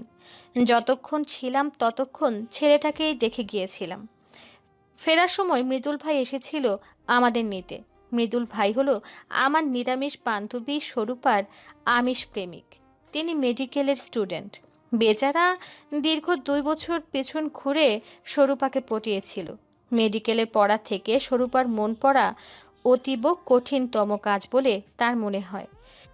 একাদশ শ্রেণী থেকেই রিলেশন শুরু হয়েছে তাদের। আমি মৃদুল ভাইকে যতবারই দেখেছি ততবারই একটা কথাই জিজ্ঞেস করতাম, ভাই এই নিরামিষ নিয়ে চলেন কিভাবে? ভাইয়া প্রতিবারই হেসে জবাব দিত, ভালোবাসা বড় বেহিসাবি, কোনো নীতি নিয়ম হিসেব মানে না, বরং নিজ নীতি ভুলিয়ে দেয়। এই দেখো, তোমার নিরামিষ বান্ধবীর সাথে থেকে থেকে আমিও নিরামিষ হয়ে গেছি। এখন আমার তেমন খারাপ লাগে না। ভালোবাসি তো তাকে, তার ভালো লাগাতেই আমার ভালো লাগা। মৃদুল ভাইয়ের চমৎকার উত্তর শুনে আমি হাসতাম। ওদিকে আমার নিরামিষ বান্ধবী লজ্জায় লাল নীল হতো, যা মৃদুল ভাইয়ের ঠোঁটের কোণে মুচকি হাসির যোগান দিত। দিনের অল্প খানিক সময়ে স্বরূপা মৃদুল ভাইয়াকে দিত, তাতেই মৃদুল ভাই খুশি ছিল। কোনো অভিযোগ ছিল না তার। স্বরূপাও ভীষণ ভালোবাসত মৃদুল ভাইকে। তারা সব সময় চিঠি আদান প্রদান করত। দুজনে পাশাপাশি বসে থেকেও চিঠিতেই কথা বলতো। ব্যাপারটা আমার খুব ভালো লাগতো। আমি তো মনে মনে সিদ্ধান্তই নিয়েছিলাম যে বিয়ের পর স্বামীর সাথে চিঠি আদান প্রদান করব। ভালোবাসাটা কথার স্বরে নয়, কলমের কালিতে ফুটিয়ে তুলব। চমৎকার হবে। আমার সেই আশা পূরণ হয়েছে। যাকগে, সে অন্য কথা। আমি ফিরে আসি আমার ভালোবাসার মানুষের সাথে পথ চলার কথায়। সেদিন মৃদুল ভাই এসে আমার ভালো লাগার কথা জানতে পেরে তিনি নিজেই ছেলেটার খোঁজ এনে দিবেন বলে আশ্বাস দিলেন। আমি বেশ খুশি হলাম তার কথায়। পরদিন যথারীতি দুপুর গড়িয়ে বিকেল হতেই ছেলেটাকে দেখার জন্য চলে গেলাম আবার উত্তরার দিয়া বাড়িতে। সাথে টেনে হিচড়ে স্বরূপাকেও নিয়ে গেলাম। স্বরূপা সেখানে গিয়েই নিরিবিলি জায়গা খুঁজে বইয়ে মুখ গুজল। আমি আমার ভালো লাগার মানুষটাকে দেখায় মন দিলাম। আজও ছেলেটা এসেছে একদল ছোট্ট বাচ্চার সাথে করে। সবাইকে নিয়ে কাশফুলের রাজ্যে এক ফাঁকা জায়গায় গোল করে বসে আড্ডার আসর জমিয়েছে। ছেলেটা গল্প করছে আর তার কথায় বাচ্চাগুলো হেসে কুটি কুটি হচ্ছে। বোঝাই যাচ্ছে আড্ডা জমাতে ভীষণ পটু সে। মৃদুল ভাই থেকে কোনো খবর না পেয়ে সিদ্ধান্ত নিলাম নিজেই গিয়ে তার থেকে পরিচিত হব। ভালো লাগা এসেছে জীবনে, তাকে উড়ে যেতে দিব না। যত তাড়াতাড়ি সম্ভব মুঠোবন্দি করব। এ ভেবেই আমি চুপি চুপি ছেলেটার পেছনে গিয়ে অন্যদিকে ফিরে বসে পড়লাম। এমন একটা ভাব করলাম যেন আমি ঘুরতে ঘুরতে ক্লান্ত হয়ে গেছি আর এখানে বসে জিরিয়ে নিচ্ছি। আমার নজর অন্যদিকে হলেও কানটাকে ছেলেটার আড্ডার আসরে ভেসে ওঠা কথাগুলো শোনার দায়িত্ব দিলাম। ওদের কথা খানিক শুনে বুঝলাম ওদের আড্ডার মেইন টপিক হলো জীবনের সবচেয়ে মজার ঘটনা। পিচ্চি ছেলে মেয়েগুলো তাদের জীবনে দেখা বা ঘটা সবচেয়ে হাস্যকর ঘটনা বলছে, আর সবাই মিলে হেসে গড়াগড়ি খাচ্ছে। সবার ঘটনা বলার পর ছেলেটার পালা আসলো। ছেলেটা বলা শুরু করলো, আমি একটা মজার ঘটনা বলি। একবার আমি চিড়িয়াখানে গিয়েছিলাম। ঘুরতে ঘুরতে হাঁপিয়ে যাওয়ার বানরের কাছের খানিক দূরে একটা বেঞ্চেতে বসলাম। আমার দৃষ্টি ছিল বানরের কাছার দিকে। খানিক পরে দেখলাম একটা মেয়ে কোমর অবধি খোলা চুল নিয়ে বানরের কাছা গেছে দাঁড়িয়ে সেলফি নিতে ব্যস্ত। বয়স কত হবে, 17 বা 18। মেয়েটার খানিক দূর দাঁড়িয়ে তার বোন আর দুলাভাই গল্প করছে। তাদের আচরণে বোন দুলাভাই মনে হলো। যাকে তো হঠাৎ করে একটা বানর করলো কি, মেয়েটার চুলে গাছি ধরে দিল টান। চুলে টান পড়ায় মেয়েটার হাত থেকে ফোনটা ফেলে চিৎকার জুড়ে দিল, আর বানরের হাত থেকে চুল চালাতে লাগে। মেয়েটা বারবার বলছে, দুলাভাই আমাকে বাঁচান, আপু আমাকে বাঁচান। মেয়েটার চিৎকার শুনে মেয়েটার বোন দুলাভাই এগিয়ে গেল। তারপর দুলাভাই মেয়েটার এক হাত ধরে দিল এক টান। তাতে মেয়েটা খানিক দূরে সরে এলো। পুরোপুরি সরে যাওয়ার আগেই বানরটা কপ করে আবারও মেয়েটার চুল ধরে ফেললো। এবার মেয়েটার দুলাভাই এসে আরও জোরে মেয়েটার হাত ধরে টান দিল। বানরও তার জোর বাড়ালো, সর্বশক্তি দিয়ে মেয়েটার চুল টেনে ধরেছে। দুলাভাই হাল ছাড়া পাত্র না, শালিকাকে বানরের হাত থেকে বাঁচিয়ে ছাড়বেন। দুলাভাই এবার মেয়েটার বোনকে চোখের ইশারা করলো। স্বামীর ইশারা বুঝে মেয়েটার বোন কোমরের কাপড় বেঁধে নেমে গেল যুদ্ধ মাঠে। স্বামীর এক হাত ধরে সেও টানছে, এদের পাল্লা বাড়ি হয়ে গেল। এবার বানর তার জোর আরও বাড়ালো। গ্রিলের ফাঁকে দু হাত বের করে মেয়েটার চুলের গাছি ধরে টান দিল। এদিকে মেয়েটা দুলাভাই সর্বশক্তি দিয়ে মেয়েটার হাত টানছে, আর মেয়েটার বোন তার স্বামীর হাত টানছে। টানাটানির মাঝে এমন অবস্থা হলো যে বানর মেয়েটার চুল টেনে একদিকে থেকে, দুলাভাই হাত টানে আরেক দিক থেকে। মাঝ থেকে মেয়েটার চুল জুড়ে টান লেগে মাথা শো ছেড়ার উপক্রম হলো। মেয়েটা কাতরতার সাথে বারবার চিৎকার করে বলছে, আপু দুলাভাই ছাড়েন আমাকে, বানরের চুল টানা থেকে আপনাদের হাত টানার বেশি ব্যথা লাগছে, আমাকে বানরের হাত থেকে ছেড়ে দিন। দুই পক্ষের টানাটানির মাঝে আমি দুই ভাগ হয়ে যাব। দুলাভাই নাসুর বান্দা, কোনোভাবে ছাড়বে না, শালিকাকে সে বানর থেকে ছাড়েই ছাড়বে। দুপক্ষের আবারও লেগে গেল তাদের টানাটানিতে। মাঝে নিরীহ মেয়েটার অবস্থা শোচনীয়। ছেলেটা কথাগুলো অনেকটা আবৃত্তি করে বলছে। ছেলেটার জোকস শুনে বাচ্চারা হাসতে হাসতে গড়াগড়ি খাচ্ছে। আমারও হাসি পেয়ে গেল। ধরা খাওয়ার ভয়ে মন খুলে হাসতে পারিনি, তবে পরনের শুভ্র শাড়ির আঁচলে মুখ লুকিয়ে ঠিকই হেসে নিয়েছি। খুব মজার কথা বলে ছেলেটা। ছেলেটার সাথে কথা বলার ইচ্ছাটা আর দামিয়ে রাখতে পারলাম না। ঘুরে গিয়ে বললাম, এক্সকিউজ মি। আমার কথায় ছেলেটা পিছন ফিরল, তারপর বলল, আমাকে বলছেন? হ্যাঁ। জি বলুন। আমি ক্লান্ত চেহারা বানিয়ে বললাম, আসলে আমি ঘুরতে ঘুরতে ক্লান্ত হয়ে গেছি, পানির পিপাসা পেয়েছে, আমার কাছে পানির বোতল নেই, আপনার কাছে কি মিনারেল ওয়াটার হবে? আড্ডার মাঝে ব্যাঘাত ঘটায় ছেলেটার চোখে মুখে বিরক্তির ছাপ স্পষ্ট ছিল। অসৌজন্যের খাতিরে না বলতে পারল না। নিজের ব্যাগ থেকে পানির বোতল বের করে আমাকে দিল। আমি পানি খেয়ে বোতলটা ফেরত দিতে গিয়ে মুচকি হেসে বললাম, ধন্যবাদ। হেসে জবাব দিল ছেলেটা। আমি বললাম, আপনারা কোনো পিকনিকে এসেছেন? ছেলেটা একবার বাচ্চাগুলোর দিকে তাকিয়ে তারপর বলল, পিকনিক না, এমনি বিকালে ঘুরতে এসেছি। ও আচ্ছা, আপনার পরিচয়টা জানতে পারি? আমার তড়িৎ প্রশ্নে ছেলেটা হেসে উত্তর দিল, তুরাগ আহমদ, জাহাঙ্গীরনগর বিশ্ববিদ্যালয়ে মাস্টার্সে পড়ি। এছাড়া দেওয়ার মতো তেমন কোনো পরিচয় নেই। Turag, nice name. মনে মনে আওড়ালাম। তারপর ফিরতি হাসি দিয়ে বললাম, আমি প্রতিভা, ইস্টার্ন ইউনিভার্সিটির ইংলিশের ছাত্রী। তা আপনি এখানে কি করেন? আর এই বাচ্চারা কারা? তুরাগ তার মুখের হাসি বজায় রেখে সহজভাবে উত্তর দিল, এরা সবাই এতিমখানায় থাকে, বাবা মা আত্মীয় স্বজন নেই, ঘুরতে নিয়ে যাওয়ারও কেউ নেই, তাই আমিও ওদের প্রতিদিন এখানে নিয়ে আসি। তারপর জমি আটাতে আমিও এতিমখানায় বেড়ে উঠেছি, সেখানেই এখন শিক্ষকতা করি। তাদের কষ্ট বুঝি, তাই একটু আধটু খুশি রাখার চেষ্টা করি। তুরাগ গেতিম শুনে খারাপ লাগলো। পরিচয় জানতে চাওয়া উচিত হয়নি ভেবে নিজেকে বকলাম। তারপর মলিন মুখে বললাম, সরি, আসলে আমি জানতাম না। তুরাগ তার হাসি বজায় রেখেই বলল, আরে না, সরি হওয়ার কিছু নেই, আপনি নিজেকে দোষী ভাববেন না, সত্যি হজম করতে পারি আমি, হজম শক্তি বেশ আমার। আমি চুপ করে রইলাম। তুরাগ আবারও হেসে বলল, সন্ধ্যা হয়ে যাচ্ছে, ফিরে যেতে হবে, আজ তবে আসি। আমি মাথা নাড়ালাম। তুরাগ বাচ্চাদের নিয়ে গল্প করতে করতে চলে গেল। আমি মনে মনে বললাম, কি অমায়িক ব্যবহার তার হাসিটা, হায় মে মার যাওয়া বলে লাজুক হাসলাম। পরদিন থেকে নিয়ম করে প্রতিদিন দিয়া বাড়ি চলে যেতাম আর তুরাগের আড্ডায় যোগ দিতাম। কদিনের মাঝেই আমাদের বন্ধুত্ব হয়ে গেল। কথা এবং নাম্বার আদান প্রদান হলো। বন্ধুত্বটা বেশ ভালোই চলছিল। বন্ধুত্বের বয়স যখন 1 মাস 10 দিন, তখন আমি আর থাকতে না পেরে প্রপোজ করে দিলাম। তুরাগও তখন মনে মনে আমাকে পছন্দ করত, আমি তা বুঝতাম। আমি ভেবেছিলাম তুরাক আমার প্রপোজাল একসেপ্ট করবে, কিন্তু না, সে আমাদের দুজনের লেভেলের কথা ভেবে সাথে সাথে আমাকে ফিরিয়ে দিল। আমিও নাছোড়বান্দা, আমার ভালোবাসা তাকে বুঝিয়েই ছাড়বো। আমি তার পিছনে আঠার মতো লেগে গেলাম। ভালোবাসি ভালোবাসি বলে একরকম পাগল করে ফেলেছিলাম তাকে। সেই সাথে নানা রকম ব্ল্যাকমেল আর পাগলামি তো আছেই। না পেরে 15 দিনের মাথায় তুরাগ আমাকে অ্যাকসেপ্ট করলো। মনও আদান প্রদান হয়ে গেছে। অবশেষে শুরু হলো আমাদের ভালোবাসার জার্নি।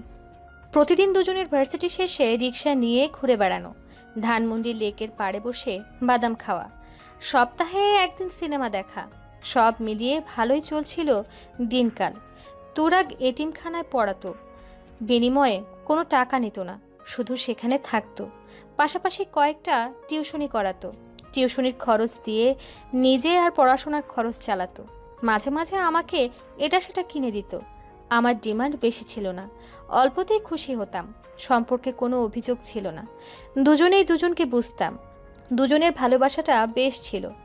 তুরাগ প্রচণ্ড চঞ্চল আর হাস্যরসী মানুষ, সারাক্ষণ সবাইকে হাসাতো। আমাকেও কখনো মন খারাপ করতে দিত না।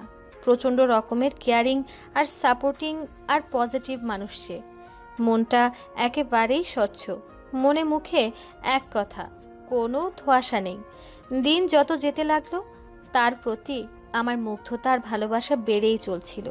কেটে গেল 2টো শরৎ। চমৎকার ছিল সময়টা। তুরাগ মাস্টার্স কমপ্লিট করে একটা মাল্টিন্যাশনাল কোম্পানিতে জব পেল। কিস্তিতে মিরপুরে একটা ফ্ল্যাট কিনে নিল। সম্পর্কের 2 বছর পর আমি বাসায় জানালাম তুরাগের কথা। আমার বাবা মা সব সময় আমার খুশিতেই খুশি থাকতো, তাই তারা বিনা বাক্যে মেনে নিল। তাছাড়া তুরাগ পাত্র হিসেবে চমৎকার ছিল, কোনো খারাপ দিক নেই। বিষয়টা ধীরস্থিরভাবে সব কিছু গুছিয়ে তারপর সুন্দরভাবে হওয়ার কথা ছিল, কিন্তু এক বখাটেপনার কারণে হুটহাট বিয়ে হয়ে গেল আমাদের। বিয়ের দিনই তুরাগ আর আমি গিয়ে উঠলাম তুরাগের কেনা মিরপুরের ফ্ল্যাটে। সেখানে থেকে তুরাগের অফিস খুব কাছে, সুযোগ সুবিধা বেশ ছিল। বাবাই বিয়েতে তুরাগকে একটা কার গিফট করলো। আমাদের ছোট্ট একটা সংসার হলো। সুখের মাঝে 6 মাস কেটে গেল। আমাদের বন্ধন ভালোবাসা আজও তেমনই আছে, যেমনটা প্রেমের প্রথমে ছিল। মাঝে তুরাগের অ্যাক্সিডেন্ট হলো। সে এখন হুইল চেয়ারে বন্দি, নিজে নিজে চলতে পারে না। তাকে দেখলে আমার কলিজাটা ফেটে যায়। আমি প্রতি মুহূর্তে আপ্রাণ চেষ্টা করি তার খেয়াল রাখার। আমি চাই সে তাড়াতাড়ি সুস্থ হয়ে যাক। তাকে যে আমার অনেক বড় সারপ্রাইজ দেওয়ার আছে। মাসখানেক আগেই জেনেছি আমার ভালোবাসার চিহ্ন আসতে চলেছে। এই খবরটা তুরাগকে দিব, তবে তা বিশেষভাবে। আমি ভেবে রেখেছি আর মাসখানেক পরেই তুরাগের জন্মদিন। সেদিন তাকে এই সারপ্রাইজ দিব। তুরাগ কি রিয়াকশন দেবে ভাবতেই আমার খুশিতে মন নেচে উঠছে। নিশ্চয়ই খুব খুশি হবে তুরাগ। আমার ভালোবাসার খাঁচায় আরেক পাখি যুক্ত হবে। সেও থাকবে আমার পছন্দের তালিকা জুড়ে। তাকে নিয়েও লিখব কখনো। অতি পছন্দের মানুষের তালিকা শেষে আসে অতি অপছন্দের মানুষের তালিকা। আমার লাইফের সবচেয়ে অপছন্দের, সোজা কথায় বলতে ঘৃণিত মানুষের তালিকা জুড়ে একজনই বিচরণ করে। সে হলো অভিলাষ। আমার জীবনের সকল দুঃখ কষ্টের কারণ। সেই স্কুল জীবন থেকে আমাকে টিচ করে যাচ্ছে, আঠার মতো লেগে আছে। আমি সেই স্কুল লাইফ থেকেই তাকে এড়িয়ে চলি, তাও সে আমার পিছু ছাড়ে না। তার কারণে আমি তাড়াতাড়ি করে তুরাগকে বিয়ে করেছি। তার অসভ্য আচরণের কারণে তাকে জেলে দিয়েছে বাবাই। ভেবেছিলাম বিয়ের পর অভিলাষ নামক ঝামেলাটা পিছু ছাড়বে, কিন্তু না, জেল থেকে বেরিয়েই সে আবার তার অসভ্যতা শুরু করেছে। এখন তো রীতিমতো তুরাগকে খুন করার হুমকি দেয়, বলে আমি যেন তুরাগকে ডিভোর্স দিয়ে তাকে বিয়ে করে নিই। না হলে সে তুরাগ আমাকে, আমার পরিবারের সবাইকে খুন করে ফেলবে। দিনকে দিন তার অসভ্যতা বেড়েই চলেছে। আমার কয়েকটা ছবি বাজেভাবে এডিট করে আমাকে পাঠিয়েছে। খুবই আপত্তিকর কিছু শরীরে আমার মাথা অ্যাড করেছে। দেখে মনে হয় যেন এটা আমি। অভিলাষ প্রতিদিন একটা একটা করে ছবি আমাকে পাঠিয়ে থ্রেড দেয়, বলে আমাকে 2 মাস সময় দিয়েছে। এরই মাঝে তুরাগকে ছেড়ে তার কাছে না গেলে তুরাগকে খুন করবে, আর আমি এসব কাউকে জানালে ছবিগুলো ভাইরাল করে দেবে। লজ্জায় ভয়ে এসব কথাগুলো আমি কাউকে বলতে পারি না। বাবাই আর তুরাগ তার সাথে ঝামেলা করবে, শেষে অভিলাষ তুরাগের ক্ষতি করে ফেলবে, এসব ভেবে আমি চুপ আছি। খুবই অশান্তির মাঝে দিন কাটছে আমার। না সইতে পারছি আর না বলতে পারছি। আমি তো তুরাগকে ছাড়তে পারবো না। না জানি অভিলাষ আমাদের কি ক্ষতি করে ফেলে, কি হয় আমাদের শেষ পরিণতি। বেশ কিছুক্ষণ সময় নিয়ে অধরা প্রতিবার পুরো ডায়েরিটা পড়ে শেষ করলো। প্রতিভা এই ডায়েরিটা মাসখানেক আগে লিখেছে, কারণ ডায়েরির প্রথম পেজে লেখা উৎসর্গ আমার আগত সন্তান। ধারণা করা যায় প্রেগন্যান্সির খবর জানার পর তার আগত সন্তানকে উৎসর্গ করে প্রতিভা ডায়েরিটা লিখেছে। ভবিষ্যতে প্রতিভা তার সন্তানকে ডায়েরি উপহার দেবে বলে হয়তো সিদ্ধান্ত নিয়েছে। আগের ডায়েরিগুলো হয়তো হারিয়ে গেছে, তাই এটা নতুন করে লিখেছে। প্রতিবার ডায়েরি পড়ে অধরা খানিক ভাবল, তারপর ফোন উঠিয়ে আদাবরকে টেক্সট করল। সব ইউনিটকে খবর দিন, চারদিকে পুলিশ মোতায়েন করুন, যত দ্রুত পারেন অভিলাষকে গ্রেপ্তার করুন। ফোন রেখে ডায়েরিটা বন্ধ করে উঠে দাঁড়ালো অধরা। তারপর গায়ে জড়ানো সাদা শার্টটা টেনে ঠিক করে কেবিন থেকে বেরিয়ে গেল। জিহাদকে ইশারায় বলল, ফলো মি। ইশারা বুঝে জিহাদ অধরার পেছন পেছন ছুটল। জিহাদ গাড়িতে উঠে বলল, কোথায় যাচ্ছেন ম্যাডাম? অভিলাষের বাসা তল্লাশি করতে হবে। এখন আমাদের সন্দেহের তালিকায় শীর্ষে আছে সে। আচ্ছা। আর মালিক সমিতির উপর নজর রাখতে বলেছিলাম। রিপোর্ট কি? ম্যাডাম, আমি কয়েকজন পুলিশ তাদের পেছনে লাগিয়েছি। একটু আগে তারা জানিয়েছে মালিক সমিতির সভাপতি সহ 5 জন কাল রাতের আধারে সবার চোখ ফাঁকে দিয়ে বর্ডার হয়ে ভারতে চলে গেছে। অধরা কড়া গলায় বলল, করা সিকিউরিটির পরও কিভাবে পালালো? ম্যাডাম, তারা ছদ্মবেশ ধারণ করেছিল। কেউ মহিলা, কেউ বুড়ি সেজে বাসা থেকে বের হয়েছে। আমাদের লোক তখন তাদের ফলো করছিল। তখন তারা মেলায় গিয়ে হাজার লোকের মাঝে মিশে গিয়েছে, যার ফলে তাদের আর পাওয়া যায়নি। মিনমিনে গলায় বলল জিহাদ। অধরা এক রাশ বিরক্তি নিয়ে বলল, যাকে খানিক সন্দেহ করি সেই পালায়, তাও অভিযোগ আনার আগেই। এরা টের পায় কিভাবে? আর মালিক সমিতির সভাপতি নিশ্চয়ই এসবে যুক্ত ছিল, না হয় পালালো কেন? অভিলাষের বাসা তল্লাশি করার পর বেরিয়ে এলো আরও কিছু চমকপ্রদ ক্লু, যা হয়তো কেস সমাধানে সাহায্য করবে। অভিলাষের রুমে ঢুকেই সবার চোখ পড়ল ফ্লোরে পড়ে থাকা র্যাপিং পেপারের ওপর। প্রতিবার লাশের ওপর মোড়ানো র্যাপিং পেপারের মতোই কিছু কাটাছেঁড়া র্যাপিং পেপার এলোমেলো অবস্থায় পড়ে আছে ফ্লোরে। নীল র্যাপিং পেপারের পাশে 2টা সালমন কালারের পেপার এবং একটা হোয়াইট নেম কার্ডও আছে। একই রকম কাগজ প্রতিবার লাশের সাথে পাওয়া গিয়েছে। র্যাপিং পেপার, স্কচ টেপ, কাঁচি সব এখনও ফ্লোরে পড়ে আছে। বোঝাই যাচ্ছে এখানে বসে কেউ কোনো গিফট প্যাক করেছে। অধরা কাটাছেঁড়া কালার পেপারের কাছে গেল, হাঁটু ভেঙে বসে কালার পেপার হাতে নিয়ে তাতে সূক্ষ্ম দৃষ্টি দিল। সাথে সাথে তার দৃষ্টিতে বিস্ময় দেখা দিল। সালমন কালারের 2টো কালার পেপারের একটা কালার পেপারের একপাশে চতুর্ভুজ আকৃতি করে ফাঁকা, যা কেটে নেওয়া হয়েছে। সেটা হয়তো কিছু লিখে কেটে গিফট বক্সে আটকানো হয়েছে। অধরা খেয়াল করে দেখলো প্রথম কালার পেপারের নিচে থাকা কালার পেপারটায় লেখার অবয়ব দেখা যাচ্ছে। একটা পেপারের ওপর আরেকটা পেপার রেখে খুব ছাপ দিয়ে লিখেছে নিচের পেপারটায়, ও লেখা বসে যায়। কালি না বসলেও ছাপ খানিক স্পষ্ট পড়া যায়। নিচের পেপারের সেই লেখার ছাপাংশ দেখা যাচ্ছে, যা অধরা লাশের সাথে পাওয়া গিয়েছিল। চিরকুটে লেখা সেই কথাগুলো এখানেও লেখা আছে।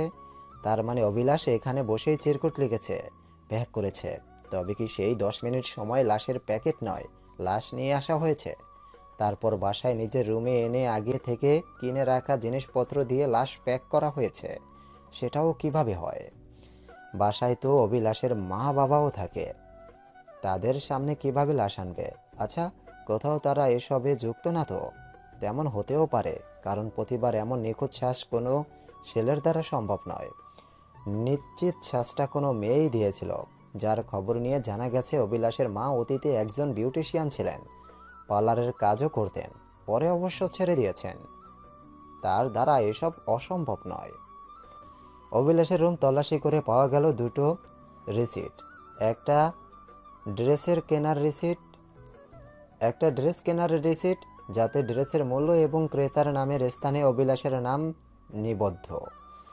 আরেকটা জুয়েলারি শপের দেওয়া রিসিট, যাতে ক্রেতা অভিলাষের নাম আর তার কেনা একটা নেকলেস সেট এবং বিশাল অঙ্কের একটা মূল্য লেখা আছে। দুটো জিনিসই কেনা হয়েছে প্রতিভা খুন হওয়ার 2 দিন আগে। রিসিট দুটো, কালার পেপার, র্যাপিং পেপার, যেন অভিলাষের খুনি হওয়ার সন্দেহকে আরও গাঢ় করে দেয়। তবে অভিলাষ একা নয়, তার সহযোগীও কেউ আছে, কারণ একজনের দ্বারা কখনোই এত কিছু সম্ভব নয়। অভিলাষের রুমে কেস সম্বন্ধীয় আরও কয়েকটা জিনিস পাওয়া গেছে, যা হলো অভিলাষের ডায়েরি জুড়ে প্রতিবার বিচরণ। ডায়েরির প্রথম দিকের প্রতিটা লাইনে প্রতিবার প্রতি অভিলাষের ভালোবাসা ব্যক্ত করেছে।